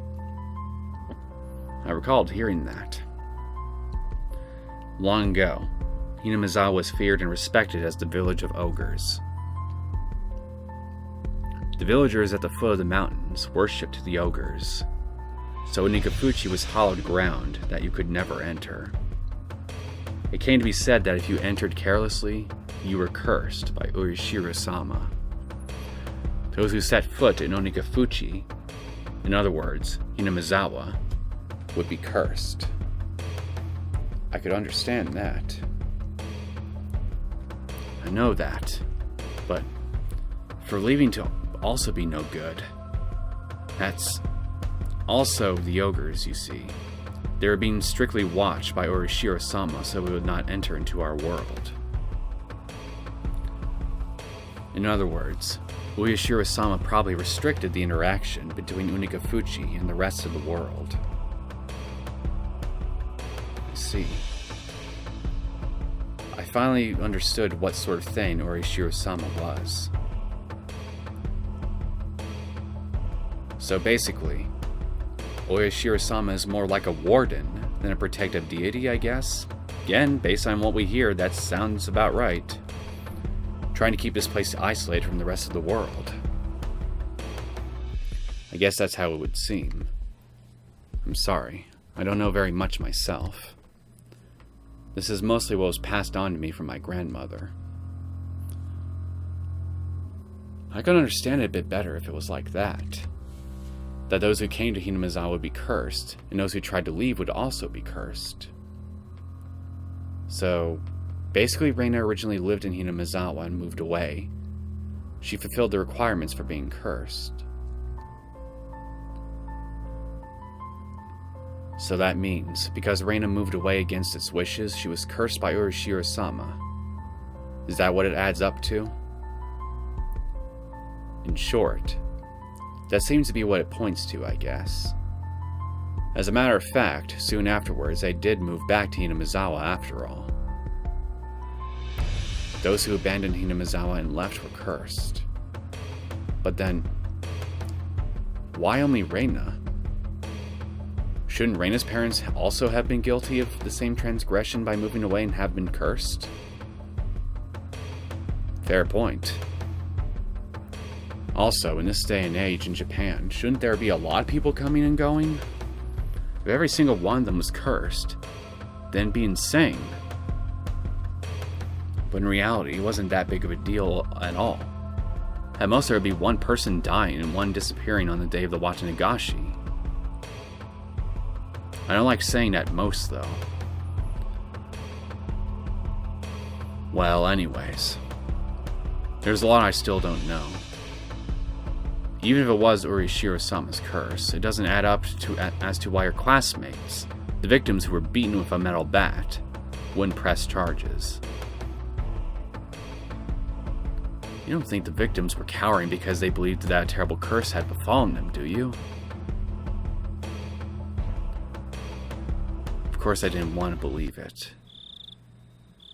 But, more importantly, I had just realized something else.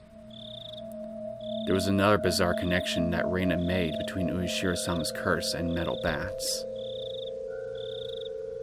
Satoshi fell victim to Urishiro-sama's curse and went missing. I had recently learned that Satoshi had also become infatuated with the metal bat right before he disappeared, just like me. Then Rena as well. She was affected by Urishiro-sama's curse. She confessed that much to the doctor. And the weapon she had used at the time of that horrendous act was, again, a metal bat. So I probably reminded her about more than just Satoshi. The instant I started using that metal bat. I probably also reminded her of her incident outside of Hinamizawa. And finally, me. I encountered various things that were inexplicable, and now was holding onto a metal bat. I was shocked when I learned that Satoshi did the same thing. It couldn't be. Had the same thing happened to Rena? But there was one critical difference between her and Satoshi's case. That being, Satoshi went missing after falling victim to the curse, but Rena was still here. Both of them had fallen victim to Ueshiro-sama's curse, yet they were met with different endings. That doesn't make sense. Why would it spare Rena, and not Satoshi? And finally, me. I couldn't call it coincidence anymore. Rena, Satoshi, and finally, me. Could it be that I really was under Ueshiro-sama's curse right now? Well, you seem to be under something, all right, but I'm still not convinced it could be a curse.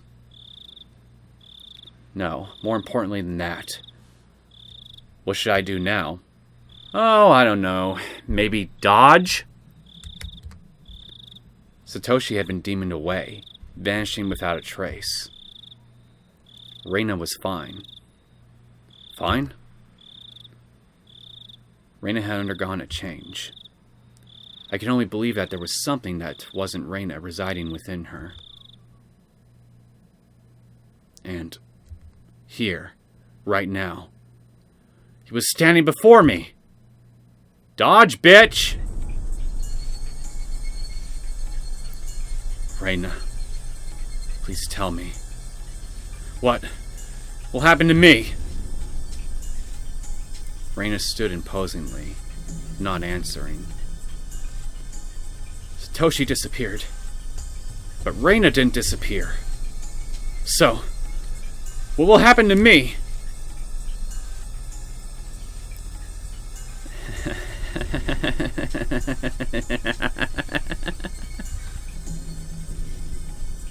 I had never heard such an unpleasant laugh before. It had become akin to the sound of her breathing. It was no longer a voice or an expression of feeling. Don't worry. I'll save you. Rena took one step forward, still holding the axe high above her head. Dodge! Now then. One step closer. Rena's face spread out to fill my vision. Speak. One step closer. Rena's nose was close enough to touch mine, and was still pushing closer. There's something you want to say, isn't there? I'll listen. I'll save you. Okay? Speak. Okay? Speak. Okay? I slumped down, landing squarely on my butt. You're just serving yourself on a silver platter at this point, you fool. It wasn't for some pathetic reason. It was all I could do to get as far away from Rena.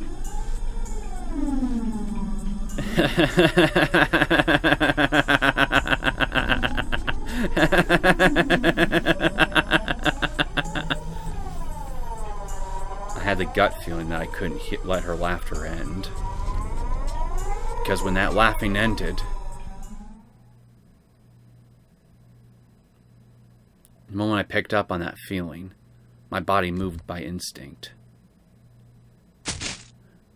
I sprang to my feet so fast that I couldn't believe it, and pushed Rena away with both hands. Rena was as light as a feather. Thrown about by the unbalanced weight of the axe, she was sent backwards as if she had been carried off by the wind. After confirming that out of the corner of my eye, I dashed off at full speed. I was the perfect picture of fleeing like a greased pig. Get away from Rena. Run away. Survive! I couldn't think of anything other than this. While I was running, I remembered I had been holding onto a bat the entire time. Such a worthless weapon. Not really, you just were dumb enough to not use it. I couldn't believe I'd forgotten about this weapon at such an important time. I sped even farther down the winding path. I didn't even feel myself gasping for breath or my legs getting heavy. My body understood it as well. If I didn't run away from here, I wouldn't live. I could hear the laughter of that simulacrum of Rena coming from behind me. It rang through the trees in my head and slowly chiseled away at my sanity.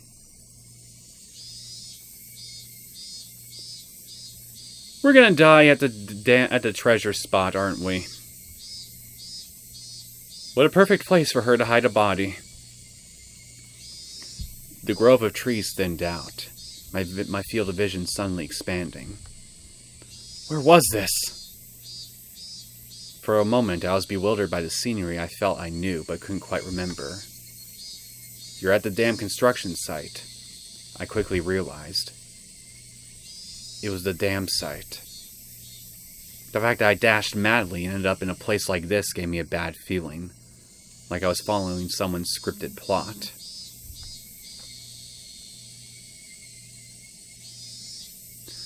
I had a good view of my surroundings, but I didn't see a single soul here. There was a terrible spot for someone on the This was a terrible spot for someone on the run, but there was no better place for an attacker. My heart was already on the verge of bursting. The muscles in my legs were screaming, but I didn't care. If I stopped here, then I might not be able to scream for much longer.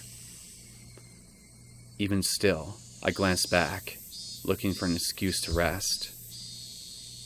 Rena wasn't there. Don't stop! Instead, I saw two villagers walking around.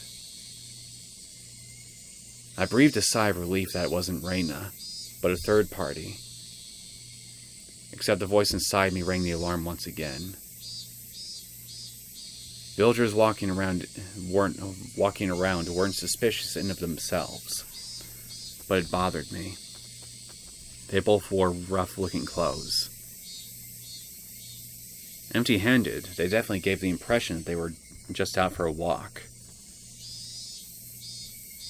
But at this time of day, two adults wandering around without a purpose. It was enough to raise questions. Don't listen to this voice in your head. You're thinking about this irrationally.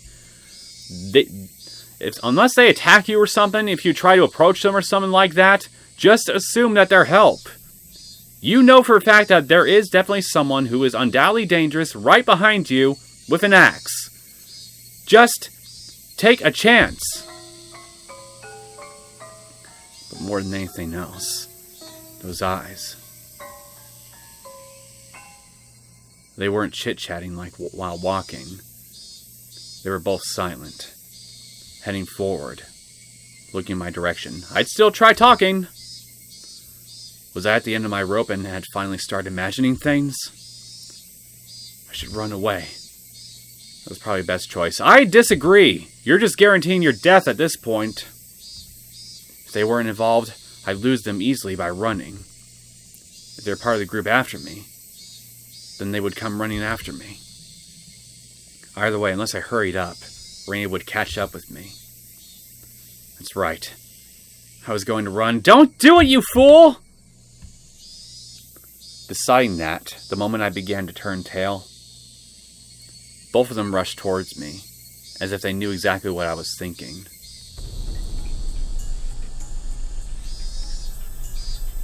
Somewhere inside me, I jumped to the conclusion that Rena was the only thing I needed to be afraid of. I made the assumption that I didn't need to fear anything else. But right now, I realized just how blatantly wrong I was. Well, it would seem that way. I guess maybe I stand corrected. Suddenly the story Oishi-san told me about the demons all leaving the village to hunt prey floated through the back of my mind. I could tell they were both coming after me without even turning around because of their frenetic footsteps. It was frightening, being unable to shake Rena off as she slowly closed in on me. But this didn't even compare. Being pursued with such violent ferocity. This straightforward horror was unparalleled. One of the pursuers' arms grazed my shoulder. Now it wasn't just their frenzied footsteps, but also the distinct sound of their breathing that I could hear. No, I could practically feel them breathing on me. They were already right behind me. Calm down, Keiichi Maebara. Still running at full tilt, I felt the surrounding area go still. No, it felt like time itself had stopped. I turned my head back slightly in that frozen world, realizing how close my pursuers had gotten to me. I couldn't win against the legs of an adult. In less than the time it would take to blink twice, when this frozen time began moving again, they'd be right on top of me. On top of me. And then... Don't think about that, Keiichi. First, realize that you won't be able to shake them off like this. The fact that you can't get away was a given. Then you need to make a decision. Go with the right leg, or go with the left. You just need to decide which one. Let's go with the left. The moment I decide that, the temporal singularity burst into pieces. Right. Left. I swung the bat in a wide arc with my right arm. Using that inertia, I stopped and suddenly spun. What? Two of them were clearly startled. Momentarily losing sight of me, both of their outstretched arms, ready to grab me, instead grasped at empty space. The man on the right, I applaud him being able to figure it out, spun around onto the spot I shouldn't have been, and faced me in astonishment. But it was too late. I didn't even need to swing my bat. All I needed to do was extend my arms as I turned around. It was by no means a heavy blow, but it seemed like it had enough power to knock him off his feet. But just knocking him down wasn't enough to scare him away. He got back up in no time. Both of them took a fighting stance and were ready to face me. This made me certain they weren't just two people out for a walk. They were clearly after me, so it would seem. It felt much easier than dealing with Rena. Just by not recognizing their faces, by not knowing them, it made things easier. I smiled wryly on the inside. What do you want with me? Next one's going to be right in your face, you bastard! It's fine if it was just a bluff. By barking out at them, I was able to fire myself up. They didn't respond. They spread out to either side of me with unbelievably calm expressions on their faces. One of them would grab onto my bat, and the other would hold me down. Was that their plan? Taking on both of them at once would be impossible. Hot sweat poured from every pore in my body. Then I'd just have to sell it at the first move. I'd step in and strike the first down. Or, here's another idea. You could just let them both charge at you and then let them get as close to you as possible from both sides of you and then get out of the way. So when they're both right about to collide to each other, you can then strike the both of them, or at least one of them, with your bat, and have them collide into the other after you strike them down. And then just go to town on them. You can still do this sort of thing a bit more strategically, man. It's just all about how you maneuver and where you get your opponent. Narrowing my target down to the man on the right, who had already been knocked down before, I stepped in and swung with all my might. There was no way for an unarmed person to guard against it. It would cause immense damage. Remember to swing in the middle, horizontally. That's the hardest thing to dodge. If they blocked with their arm, their bone would snap like a twig. If they turned their back to it, then it was possible that the blow would travel all the way to their vital organs. It looked like he was aware of this. He pushed farther through the kill zone between us and delivered a fist right into my gut. Not good.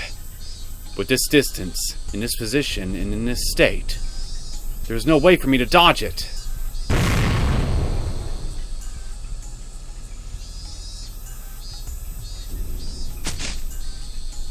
The world flipped upside down. I understood that I was being tossed around like a rag doll. I landed on the soft earth without a sound, feeling the grainy soil press against my face. It didn't hurt at all. But the moment I thought that, I suddenly felt pain coming from the abrasions on my skin, as well as the contents of my stomach being forced upwards, flooding my mouth with a bitter sensation. You're fucked. You're down on the ground and they can get right on top of you. I knew very well I didn't have time to relish this experience. I stood up as quickly as I could, but at that moment the other man was already barreling towards me. You're fucking screwed. Being able to comprehend calmly that I simply couldn't dodge it made it all the more upsetting.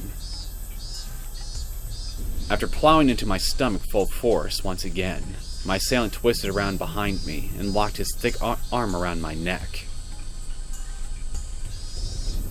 My throat felt like it was being crushed by his immense strength. I couldn't even contemplate that I was being strangled, or that I was about to go unconscious. My vision simply darkened, and a silent whining noise began playing deep inside my mind. It took everything I had to keep myself from blacking out. While this was happening, the other man was more than likely standing in front of me. I wasn't able to open my eyes, but I could feel that he was there. There was nothing I could do now. Unable to shake this arm off me, I couldn't run. I couldn't fight back. Dire straits. I couldn't even come up the phrase that accurately described my situation. I can. You're boned. You're screwed. You are well and truly about to be deep sixed.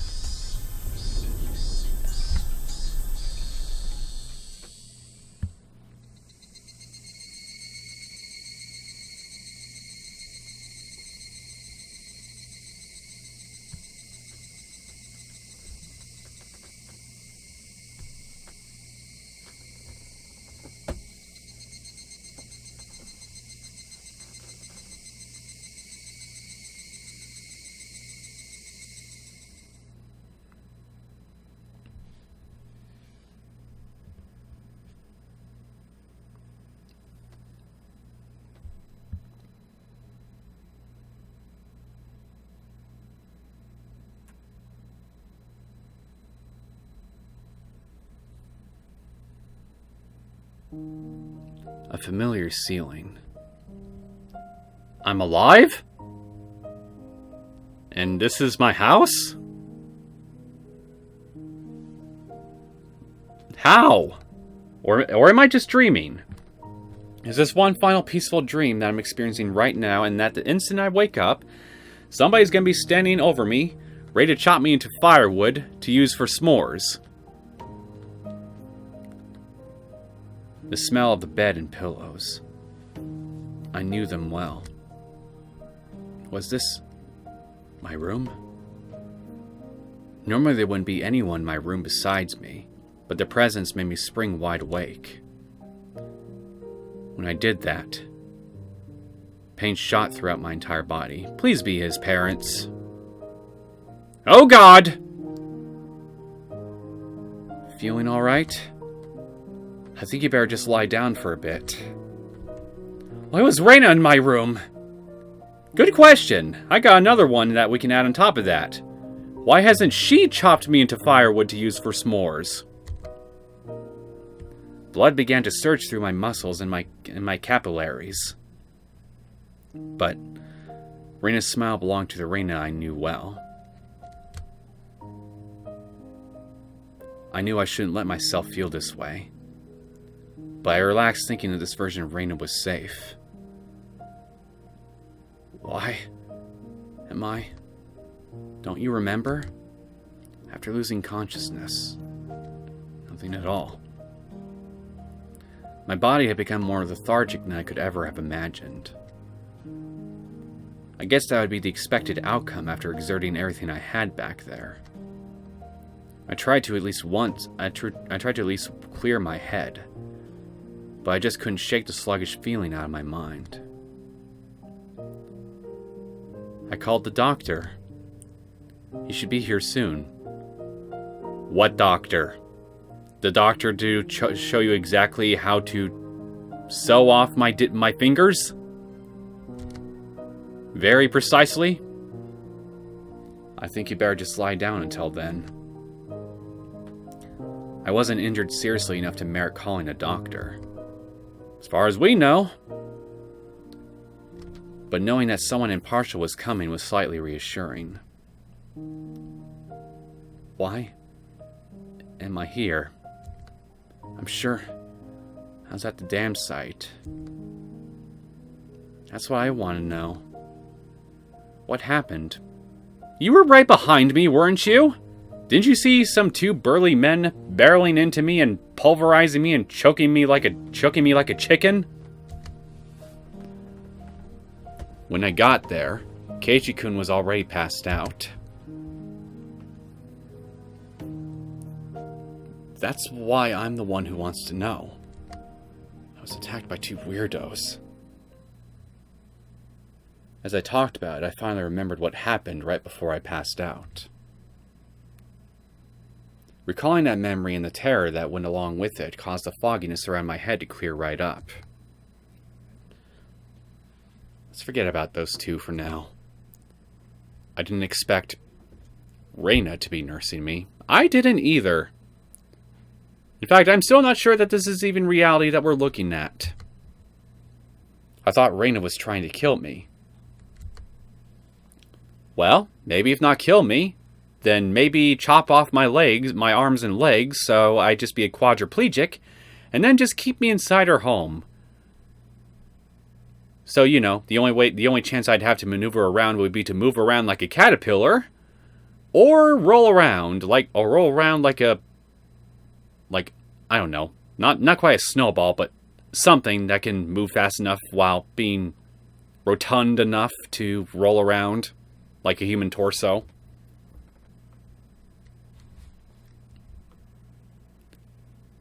She would have had the perfect chance while I was unconscious. Not only did she not kill me, she had nursed me back to health. Amazing you could drag me all the way back here. Wasn't I heavy? Looking at Rena's delicate frame, it was hard to believe, as she had not only gotten me back home, but even dragged me all the way back up to the second floor. Did she have some help? She must have. Don't you remember, Keiichi-kun? Rena appeared a bit surprised, but still kept her smile. I only propped you up on my shoulder. You said you could walk on your own, and that you were fine. You don't remember? I don't remember. I didn't remember. My memory was fuzzy after the point where I lost consciousness. What about those two? Huh? When you got there, Rena. The ones with me, or rather those two guys. There wasn't anyone. I find that hard to believe. Unless you're suggesting... Well, you probably aren't suggesting anything, for all I know, but if you didn't see anybody, even though you were probably right behind me when you caught up to me, then that leaves two distinct possibilities. Either the two guys ran away, Right as they choked me unto unconsciousness because they heard you coming or something, and they were very fast about leaving. Or number 2, I hallucinated them. Or number 3, they have some weird black magic voodoo shit under their sleeves that allow them to teleport. All 3 at this point, I think, are very distinct possibilities. She said it bluntly. The way she stated it felt slightly unpleasant. I was just too timid at that time. I might have been able to force some answers out of Rena. If I did that, then this kind Rena might not transform to the scary Rena who I didn't know. Fearing that, I didn't press any further. Thinking about it, it was the obvious choice. If both of those men were there, I didn't think Rena would have even stood a chance. I couldn't find a way to explain it unless I assumed she brought me here after those 2 were already gone. Or, here's a fourth possibility. They never left, and all of them are part of a grand village conspiracy, and they all just simply carried you here. And are right now trying to lure you into a false sense of security for some reason, even though they could have just killed you right then and there. A very slim possibility, compared to the other 3. And yes, this is after me mentioning black magic voodoo shit. I think at this point I'd find that more believable than the fourth possibility I just mentioned. Rena was still smiling. Her eyes sparkled warmly. Yet, I felt like I was hallucinating when I saw something. Something akin to a shadow slowly creeping across her face. A shadow? That small omen sent shivers down my spine. While Rena was still Rena, I needed to make contact. I needed to contact Ushi-san. Rena stopped me when I tried to get out of bed. She said it would aggravate my wounds, so I should sleep. I'd like to go to the bathroom, though. Sorry. Rena couldn't say anything else.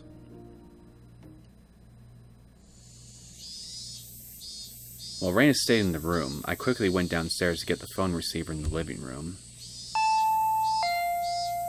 This isn't gonna add another additional hour-length cutscene on top of everything else we've already seen, is there? This episode 2 has already gone on for over 2 hours. Lord Almighty. When I approached the front door, the doorbell rang ding-dong. It must have been the doctor Rena had called. It was strange for a patient to welcome in the doctor who was making a house call. But it'd be incredibly reassuring to have him here for the considerable time it would take Ushi-san to get here. I carelessly opened the door with that simple assumption, and regretted it almost instantly. Well, who is it? Mion? Yep. Mion? Oh, you look just fine. I heard you collapsed, so I came to check up on you. You sure you didn't just come here to kill me? Now that you know that Rena hasn't done it yet? Then again, I guess the only homicidal intent that you've displayed recently was towards Mr. Ushi-san. How did you know I collapsed? I heard from Rena over the phone. Do I need any reason other than that? Huh? I understood why she would call a doctor. But why Mion too? So they can probably tag team you. Rena was descending the stairs behind me. Rena, doesn't Keiichi look pretty alright? Sheesh, you made me worry for nothing. That's true. Maybe I was worried for nothing as well. They both began laughing. It appeared to be cheerful laughter, but I couldn't shake the feeling that there was a darkness looming over them. Well, considering everything that happened up until this point, yeah, understandable why there would be a cloud hanging over their heads. Whoa, what's up with the shoe rack? How did it get like this? I thought it was a mole, so I hit it, like a game of whack-a-mole. The shoe rack I'd smashed to pieces had been like that since yesterday. I fell, you see. And the bat I was holding at the time slammed into it. This is what happens when you swing around something you're not used to handling. I kept the fact it was none of their business to myself. Her business, excuse me. But leaving it like this will really startle your parents when they get home. I'll fix it up for you later. I'm not sure it's even this. I don't think it's even the same day as when I was assailed by you and those two goons. For all I know, they could be on their way home from the train station right now. Now come on, Kei-chan. The terminally ill need their rest. Why do you say I'm terminally ill? Did you poison me or something? Or rather, Rena? Come, back in bed. Back in bed. Both of them urged me up the stairs. I had no chance to call Ushi-san. I was pushed into my bed. As it was the first time Mion had been in my room, she began searching around it intently. She filled around my room and was scolded by Rena. You can imagine how it went. Don't be a snoop, Mion. That's my job. It was uncomfortable having my room poked around, but the conversation was so benign that it was heartwarming. During that instant conversation, Mion said something as though it was perfectly ordinary. Rena, did you call the manager? Yup, right after I called Mi-chan. He said he'd be right over. I thought you were calling a doctor, not a manager of... what? The mart? A factory? No, there's no factories in this village. Manager? That out-of-place word gave me a bad feeling. Rena called the doctor, then called Mion, and after that, she called a manager?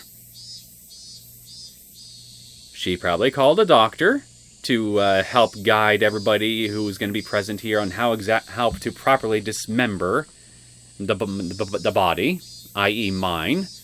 Mion was probably called so she can join in on the fun. And as for the manager, well, we gotta have a manager to help manage the events that are about to take place in here and afterward, so nobody would suspect a thing. It's official. This is gonna be a professional group murder. Who was this manager? And yes, I'm joking. I think. I'm not 100% sure. Since Rena and Mion's conversation was so peaceful, it only felt slightly odd. What are you two talking about? Who's this manager? Didn't you know, Kei-chan? We mean the manager when we say manager. Like the director of a movie. Or like a foreman of a construction site.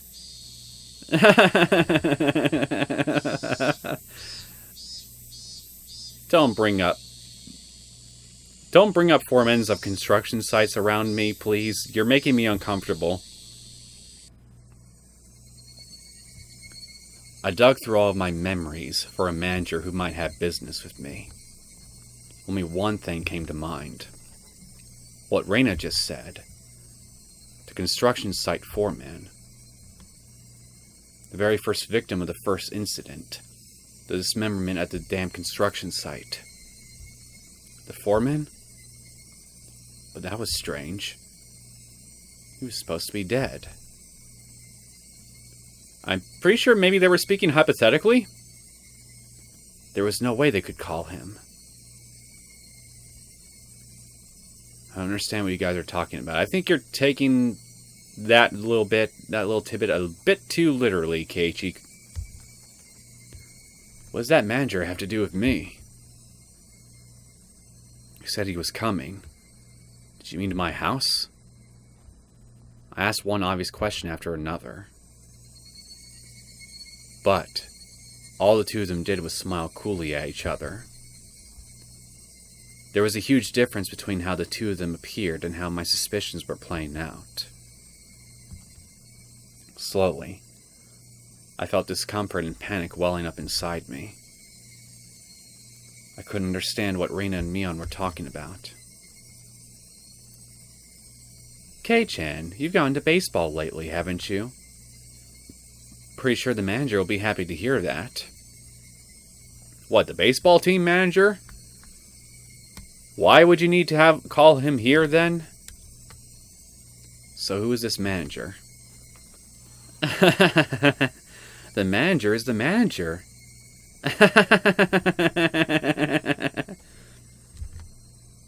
So who is this manager?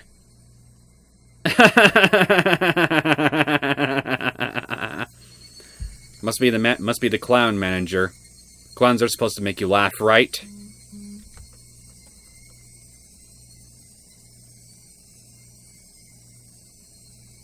Rena and Mion looked at each other and laughed haughtily. That disturbing cackle unpleasantly resounded around me.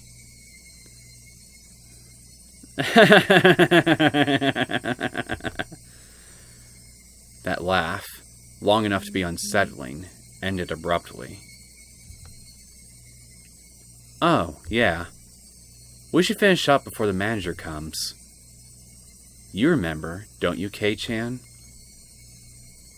Her face was laughing, but Mion's eyes told a different story. Remember? Remember what? Keiichi-kun. He had forgotten, I wonder. Had he forgotten, I wonder? About the penalty. About the penalty? What penalty? Did you really forget? The homework with the mochi? The homework where you're supposed to guess which one Rena made? Why are we bringing this up? You forgot about that homework, didn't you? I certainly did have that homework. But I had thrown away the rest of the mochi after I found that sewing needle. So I wasn't able to answer which one Rena made. The penalty. For what? Why now?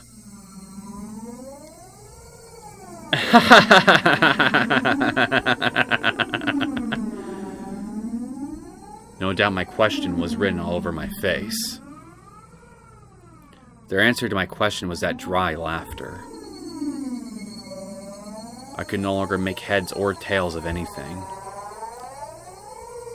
I began to think that this entire day was somehow insane.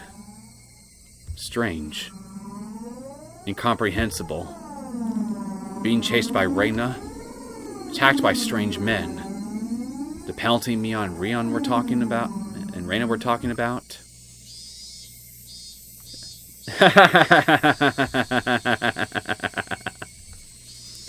Wait. Were those two laughing at? It didn't take that long for me to realize I had been dragged into an abnormal situation. Who were these two? Who were these people? Who were these doppelgangers of Rena and Mion?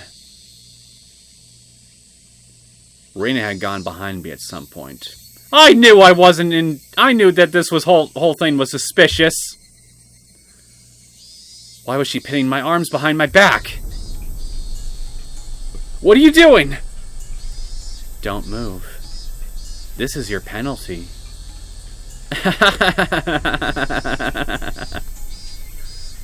My body was already very sluggish, and Rena pinning my arms made it that much harder to move. I seriously tried to struggle, but she wouldn't even budge. My panic began to well up, and I realized this was well beyond the realm of jokes and pleasantries. This freakishly monstrous strength. I knew it would have been impossible for the Rena that I knew. Then, these thin, frail arms grasping me firmly. Whose arms were they? Well, I'm just thought of a possibility. Namely the one I was kind of half-jokingly brought up earlier. The fact this is all some kind of weird dream or hallucination or something. And that you're still actually in danger. Kei-chan, no struggling. Club rules. There are no exceptions. I do believe he mentioned to you at some point that you guys aren't exactly friends anymore. You can't fight against the penalty. Mion. No, that thing that looked like Mion spoke to me like how Mion would speak to me. But I was certain that this was not Mion. Someone who wasn't Mion. Someone who was just pretending to be Mion. Need to finish this up before the manager comes. Mion fished into her pockets and pulled out something bizarre. I could tell what it was just by looking, but for such a thing to be in her pocket, my mind wouldn't accept it. What is it, a sewing needle?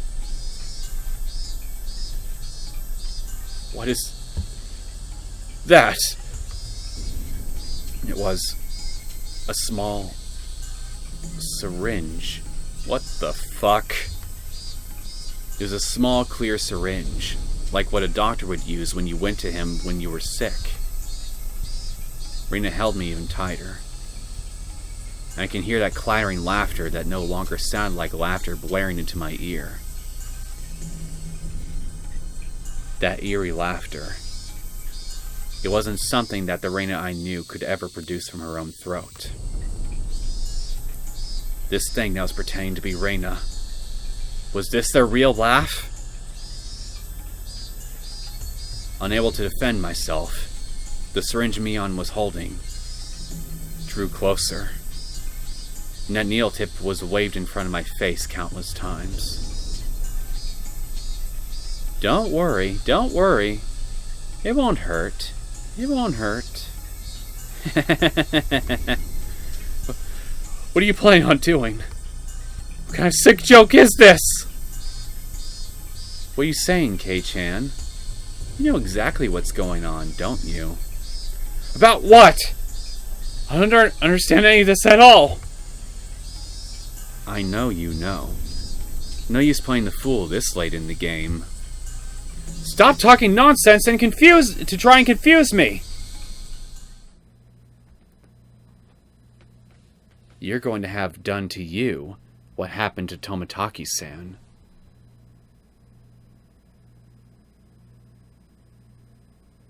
I'm fucked. What?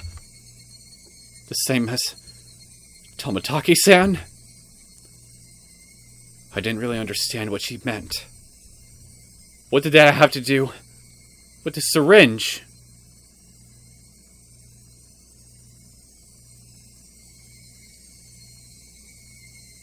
Was he was assuming this is real and not some kind of weird hallucination, then here's what I'm thinking. What is known is that Tomotaki was attacked by multiple people. And then he went into some kind of hysterical frenzy, and then clawed out his own throat.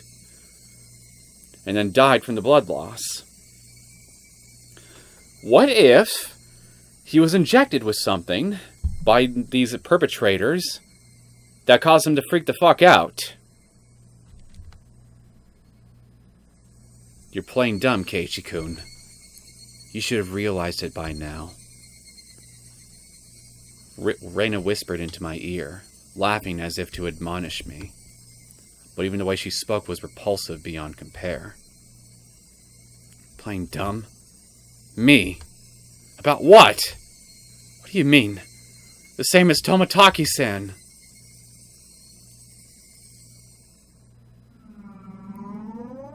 Everyone thought at first that was a hit and run. Except when the officer got closer to check if he was still alive. He soon noticed it wasn't a normal situation. His throat was scratched out. From a knife or something? No. Nails. Nails? Nails as in fingernails? With those gouged through? That's right. Tomotaki-san had clawed out his own throat with his own nails and died. There's no way someone could die like that. So then, for that to happen, we thought drugs were to blame, but nothing of that nature was detected. That's right. The police didn't find any drugs in Tomotaki-san's system. So then what's with the syringe?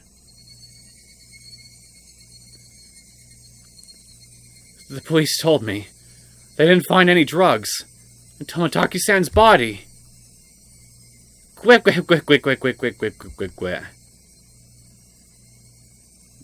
The two of them laughed together with that sickening laughter. Of course they'd laugh. To assume that such a medicine didn't exist just because the police didn't know about it was completely foolish. Meaning, the drug that caused Tomotaki-san to die in such a bizarre manner did exist? If Mia injected this into me, then that would probably be all the proof I needed. That would basically mean I end up the same as Tomotaki-san.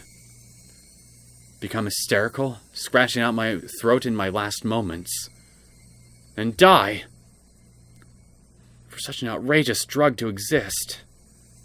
For Mion to be holding it. And that I was about to be injected with it. At that moment, I did not feel there was any need whatsoever to question it.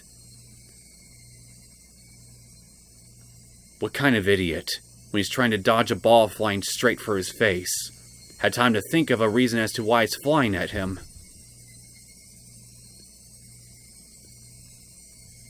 Just give up. Alright then. Mion's actions lacked any gravitas, and that made it even more terrifying. There was none of the ceremony like when someone was sentenced to death. There was no hesitation at all, as if she were brushing her teeth. Mion reached out with one hand and grabbed onto my chest. It felt like electricity had run through the back of my head, and the entire world had gone dark. Did I stand up too fast? Or did someone hit me really hard in the back of the head? Having lost my sense of balance, I was assaulted by a wave of dizziness.